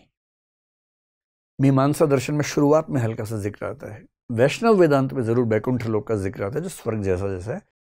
लेकिन भारत में जो मूल विचार है, चार वाक छोड़ के सबका विचार, बौद्ध भी, जैन भी, सबका विचार एक ही है, मोक्ष। इसी मोक्ष को कुछ लोगों ने कह दिया निर्वाण। निर्वाण कौन बोलते हैं बताइए? बौद्ध लोग बोलते हैं निर्वाण, जैन लोग बोलते हैं कैवल्य, न्याय दर्शन इसको बोल देता है अपवर्ग, मीमांसक कहीं कहीं इसको बोल देते हैं निश्रेयस, शंकराचार्य कहीं कहीं इसको मुक्ति बोल देते हैं, कई लोग मुक्ति बोल देते हैं। नाम अलग अलग हैं पर इन सब का मतलब एक ही है, मोक्ष। और मोक्ष का मतलब क्या है?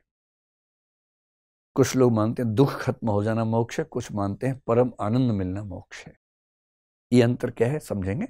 जैसे महायानी बौद्ध मानते हैं परम आनंद, हीनयानी मानते हैं दुख खत्म हो जाए उतना मोक्ष है। न्याय मानता है कि चेतना खत्म हो जाना मोक्ष है, मतलब मोक्ष में चेतना नहीं होती है। तो वेरिएशंस हैं, लेकिन मोटे तौर पर इसका मतलब क्या है? मोटे तौर पर इसका मतलब है कर्म बंधन से मुक्त हो जाना, कर्म बंधन और पुनर्जन्म के चक्कर से, प्रवाह से मुक्त हो जाना। यह ध्यान रखना है कि यदि आप जीवित हैं तो इसका मतलब है कि पहले के कुछ कर्म हैं जिनका हिसाब बराबर कर रहे हैं। अगर आपने अच्छे कर्म किए, बुरे कर्म किए और मृत्यु के समय कर्म का बैलेंस रह गया तो पुनर्जन्म होगा, और कर्मों के हिसाब से देखा जाएगा कौन सी स्पीशीज में भेजें। तो चूहा, बिल्ली, खरगोश कुछ भी बना के भेज सकते हैं, इंसान भी बना सकते हैं, डिपेंड करता है कैसे कर्म है। और जिस दिन कर्मों का बैलेंस एकदम जीरो होगा फिर पुनर्जन्म नहीं होगा। और क्योंकि जीवन दुखमय है इसलिए इस जीवन से मुक्त होना, कर्म बंधन और पुनर्जन्म के चक्कर से मुक्त होना मोक्ष है। इसलिए मोक्ष एक स्थायी अवस्था है। एक बार मोक्ष मिल गया तो ये नहीं होता कि 2 साल का प्रोबेशन है उसके बाद देखेंगे। ये यूपीएससी मतलब आईएएस की नौकरी नहीं है, मोक्ष है। इसको भी लोग मोक्ष कहते हैं वैसे कई बार, ये असली वाला मोक्ष है। इसमें प्रोबेशन नहीं है, ट्रेनिंग नहीं है। मोक्ष मतलब मुक्ति, मामला खत्म। उसके बाद बार बार पैदा होना, मरना, वो सब झंझट खत्म, एक ही बार में फ्री हो गए। ये 5वीं धारणा है जो भारतीय दर्शन में सामान्यतः दिखती है। एक धारणा केवल ये मान लें कि भारतीय दर्शन सामान्यतः मानता है कि जगत सत्य है। इस पे चारवाक भी खुश है कि हाँ, ये सही बात कही आपने, ये सही बात कही आपने, जगत सत्य है। भारत में केवल 3 संप्रदाय हैं जो मानते हैं कि जगत सत्य नहीं है। उनमें से एक का नाम है अद्वैत वेदांत, और महायानी बुद्धिज्म में 2 संप्रदाय आते हैं। एक को बोलते हैं माध्यमिक शून्यवाद, ये वही है जो नागार्जुन नाम के व्यक्ति हुए उनका है। और एक है जिसका नाम है योगाचार विज्ञानवाद, असंग और वसुबंधु। नालंदा देखा आपने? नालंदा विश्वविद्यालय, ये सब लोग नालंदा विश्वविद्यालय में रह के रिसर्च करते थे एक साथ। तो जो बिहार का नालंदा नामक स्थान है, नालंदा विश्वविद्यालय का बहुत बड़ा कंट्रीब्यूशन जो है वो महायानी बुद्धिज्म है। नागार्जुन वहाँ के प्रिंसिपल हुआ करते थे, असंग वसुबंधु वहाँ प्रोफेसर हुआ करते थे, एक ज़माने में एक साथ रहते थे। मैं जब नालंदा देखने गया पहली बार तो वहाँ मैंने इन सब का नाम पढ़ा, मैं तो घबरा गया कि ये सब यहाँ बैठते थे एक साथ। तो इन सब लोगों ने मिलकर ये माना कि ये जगत सत्य नहीं है, ये जगत प्रतीत होता है, फिनोमिना है। फिनोमिना का मतलब जो प्रतीत हो रहा है, रियलिटी नहीं है। बाकी सब मानते हैं कि जगत भाई सत्य है। और आमतौर पे आपने एक शब्द सुना होगा 5 महाभूत, सुना है? 5 महाभूत। कभी ऐसा लगा आपको कि आपके लिए कह रहा कोई कि 5 महाभूत हैं उनमें से एक? ऐसा तो नहीं। भूत का मतलब भौतिक पदार्थ से, मेटीरियल से बोलते हैं। तो चारवाक कहते हैं ना 5 नहीं होते, 4 होते हैं। बाकी लोग मानते हैं 5 होते हैं। क्षिति, जल, पावक, गगन, समीरा। क्षिति यानी क्या? मिट्टी, पृथ्वी। जल यानी पानी। पावक मतलब आग। गगन मतलब आसमान, आकाश। समीर मतलब हवा। ये 5 महाभूत हैं। चारवाक बोलते हैं आकाश नहीं है, बाकी 4 ठीक हैं। आकाश तो हमें दिखता ही नहीं ऐसे, तो जो दिखेगा नहीं मानेंगे नहीं उसका। तो उनका तो ये कंसेप्ट है, जो दिखता नहीं हम उसको नहीं मानेंगे, बात खत्म। तो कुछ लोग मानते हैं 4 महाभूत, कुछ लोग मानते हैं 5 महाभूत। सांख्य दर्शन ने इसके लिए 3 शब्दों का प्रयोग किया। आपने सुना होगा सत्व, रजस, तमस, कि सत्व, रजस और तमस इन तीनों से मिलकर बनती है प्रकृति, और प्रकृति जो है वही प्रकृति जगत के रूप में व्यक्त हो जाती है। हम सब के अंदर तीनों गुण हैं। जो व्यक्ति बहुत शांत, धीर, गंभीर हो, पढ़ने लिखने में रुचि रखता हो, उसमें सत्व गुण ज्यादा है तीनों। जो हमेशा एनर्जी में रहता ना, हमेशा परेशान है, ये कर दूं, वो कर दूं, टाइम करता रहता, जो चाहता है लाल बत्ती वाली गाड़ी मुझे मिल जाए, मैं यहाँ उतरूँ, सब सलाम ठोकें, फिर मैं वहाँ जाऊँ, मैं वहाँ आग लगा दूँ, ये कर दूँ। अगर आपके अंदर ये बहुत ज़्यादा है तो आप रजस गुण से भरे हुए हैं, राजसिक प्रवृत्ति के हैं। और जो हमेशा सोते रहते हैं, उठे, खाया, फिर सो गए। हमारा एक दोस्त था, उसके बारे में हम कहते थे कि संजय जी जब सोते सोते थक जाते हैं तो सो जाते हैं। सोते सोते थक गए, अब थक गए तो क्या करेंगे? सो जाएंगे। ऐसे लोगों को बोलते तमस प्रकृति का, तामसिक प्रकृति का। भारी भरकम खाना, खूब भारी खाना और सो जाना। हल्का खाना, पढ़ना लिखना, गंभीर बातें करना, विनम्र रहना, सत्व गुण। हमेशा गति में रहना, धूम-धाम करते रहना, रजस गुण है। और सोए रहना हमेशा, वो तमस गुण है। इन गुणों के मिलने से प्रकृति बनती है, और प्रकृति से ही ये संसार बना हुआ है। लेकिन मोटी बात है कि जगत को हमारे यहाँ सत्य माना गया है। अंतिम बात यह है कि भारत में धर्म और दर्शन के बीच में आमतौर पर सहयोग का संबंध है, विरोध का संबंध नहीं है। अब देखिए जो 9 दर्शन है, एक को छोड़ दीजिए बस, चारवाक को। जैन दर्शन जैन धर्म, बौद्ध दर्शन बौद्ध धर्म, षड दर्शन हिंदू धर्म, सनातन धर्म, हर दर्शन किसी धर्म से लिंक्ड है। आगे चल के सिख दर्शन सिख धर्म। तो भारत में दर्शन और धर्म में बहुत गैप नहीं है, क्योंकि दोनों का पर्पस अंततः क्या है? दोनों का पर्पस अंततः दुखों को दूर करना है। एकेडमिक फिलॉसफी नहीं है ये व्यवहारवादी दर्शन है, अप्लाइड फिलॉसफी है। जीवन के दुखों को दूर करने वाला मामला ज्यादा है। जबकि पश्चिम में आप देखेंगे तो पश्चिम में धर्म और दर्शन में उतना साम्य नहीं दिखता है। यहूदी धर्म में, इस्लाम धर्म में आप देखेंगे दर्शन जो है वो आमतौर पे धर्म से निकलता है। लेकिन जो मॉडर्न वेस्टर्न फिलॉसफी है विशेष रूप से, या ग्रीक फिलॉसफी है, वहां धर्म और दर्शन का गैप बहुत ज्यादा है। इसलिए सुकरात की हत्या किसने की? धर्म के लोगों ने की, क्योंकि वो धर्म की धारणा को खारिज कर रहे थे। ब्रूनो की हत्या किसने की? धर्म के लोगों ने की, क्योंकि धर्म से बहुत दूरी हो गई थी। कुछ लोग ऐसे हैं वहां भी, जैसे संत ऑगस्टाइन का नाम सुना होगा, संत थॉमस एक्वाइनस का सुना होगा, संत एंसेल्म का सुना होगा। ये 2-3 लोग ऐसे हैं जो ईसाई धर्म के बड़े विचारक हुए और दर्शन में भी उनका बड़ा सम्मान है। लेकिन आमतौर पर वहाँ एकेडमिक फिलॉसफी अलग है, रिलीजन अलग है, और हमारी परंपरा में धर्म और दर्शन आमतौर पर साथ साथ चलते हैं, हाथ मिला के चलते हैं। ये एक मोटा मोटा इंट्रोडक्शन था इंडियन फिलॉसफी का। मुझे उम्मीद है कि आप लोग बहुत बोर नहीं हुए होंगे, थोड़ा तो हुए होंगे। खत्म होने के बाद से आपकी बत्ती सी खिल गई है, मैं समझ रहा हूँ। उसके पहले तो बुझे बुझे थे, अब लग रहा है कि आप दंत मंजन का विज्ञापन कर रहे हैं। इसका मतलब है कि खत्म होने से खुशी हुई है। कोई सवाल है तो पूछिए, वरना इसको विराम देते हैं। सर, मेरा नाम तबस्सुम है जी। मेरा ये सवाल है कि कुछ सिद्धांतों से समाज में भेदभाव और कट्टरता का भी भाव आया। जैसे कुछ लोगों ने विरोध किया तो उनको मार दिया गया, या फिर हम कर्म के सिद्धांत की अगर बात करें, जैसे कोढ़ की बीमारी हो जाती है तो समाज के लोग मान लेते हैं कि कर्मों का फल मिल रहा है। तो क्या ये संभव है? देखिए, जिस चीज का लिंक वहां से है ना, उसके बारे में किसी को नहीं पता कि सच है कि झूठ है। किसी को कोढ़ की बीमारी हुई, क्या उसके कर्मों का फल था? ना कोई साबित कर सकता है, ना कोई खारिज कर सकता है। ये तो आस्था अनास्था का प्रश्न है। अगर आप मुझसे पूछें तो मैं ये कहूंगा कि हर चीज की व्याख्या कर्म सिद्धांत से करना मुश्किल है। जैसे महात्मा गांधी ने ऐसा किया। एक बार 1934 में जनवरी महीने में बिहार में एक भूकंप आया, हजारों लोग मरे उस भूकंप में। और महात्मा गांधी ने क्या कहा? हरिजन पत्रिका में एक लेख लिखा, उसमें क्या कहा कि ये भूकंप सवर्ण हिंदुओं द्वारा अस्पृश्यता किए जाने का कर्मफल है। अब उन्होंने अच्छी नीयत से बात कही होगी, क्योंकि वो चाह रहे थे कि हिंदू समाज को समझाएं कि अस्पृश्यता बुरी चीज है। तो लोगों ने इसका मजाक बनाया। उन्होंने बाद में फिर से लिखा कि मैंने सोच समझ के लिखा है, मजाक में नहीं लिखा है। पर इस पर कई सवाल उठते हैं। कर्म सिद्धांत कहता है कि जो आप कर्म करेंगे फल आपको ही मिलेगा, किसी और को नहीं मिल सकता। मरने वालों में तो ऐसे लोग भी थे जो अवर्ण थे।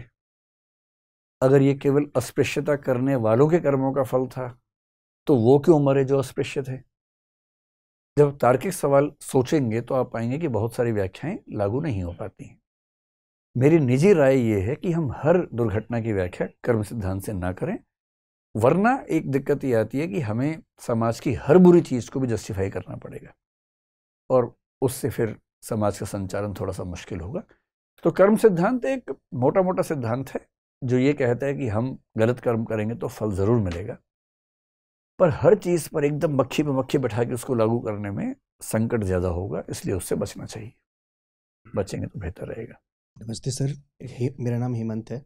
सर, मैं ये पूछना चाहता हूँ कि सृष्टि की रचना हुई और हम हर दिन अच्छे हो रहे हैं या बुरे हो रहे हैं, होते जा रहे हैं, पर हमको जाना कहाँ है? ये सृष्टि कहाँ तक जाना चाहती है?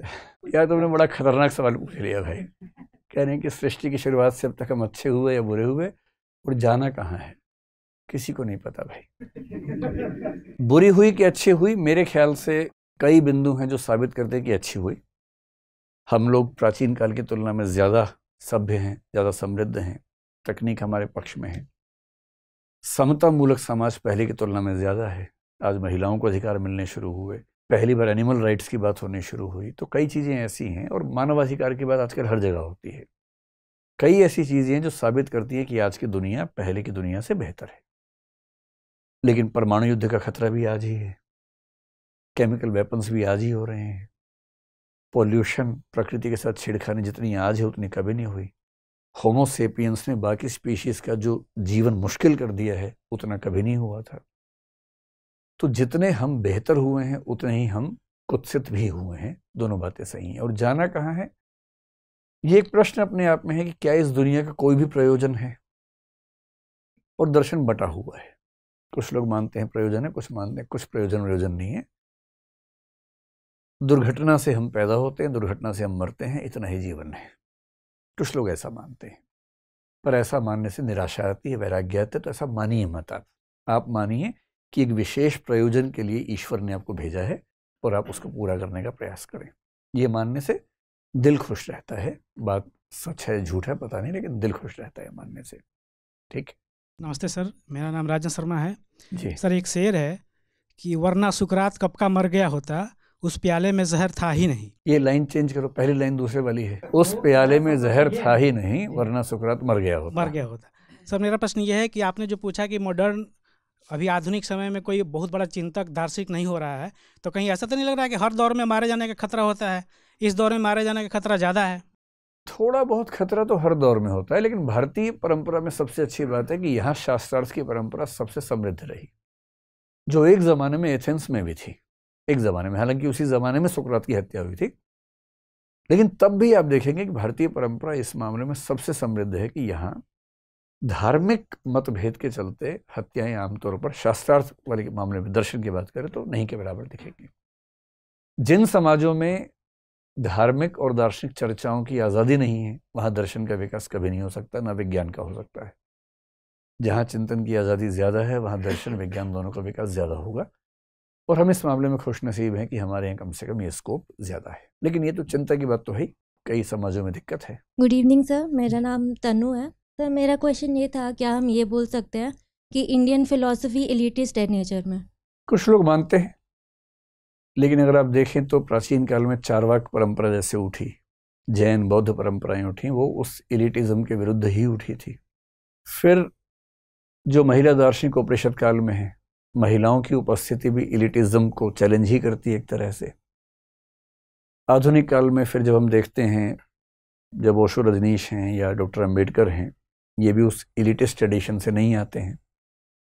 तो हाँ, ये आरोप है, कई लोग कहते हैं कि भारतीय दार्शनिक परंपरा में जो वंचित वर्ग हैं उनकी भूमिका कम है, वंचित वर्गों के सवाल कम हैं। लेकिन आधुनिक काल में इस पर काम होना शुरू हुआ है, नए ट्रेंड्स इस तरह के आ रहे हैं। ठीक है, बैठिए। तो इसके साथ ही बात को समाप्त करते हैं। एक बात मैं और स्पष्ट कर दूं, मुझसे कई लोगों ने पूछा कमेंट्स में कि अगर हमें किताब पढ़नी है तो कौन सी किताब पढ़ें।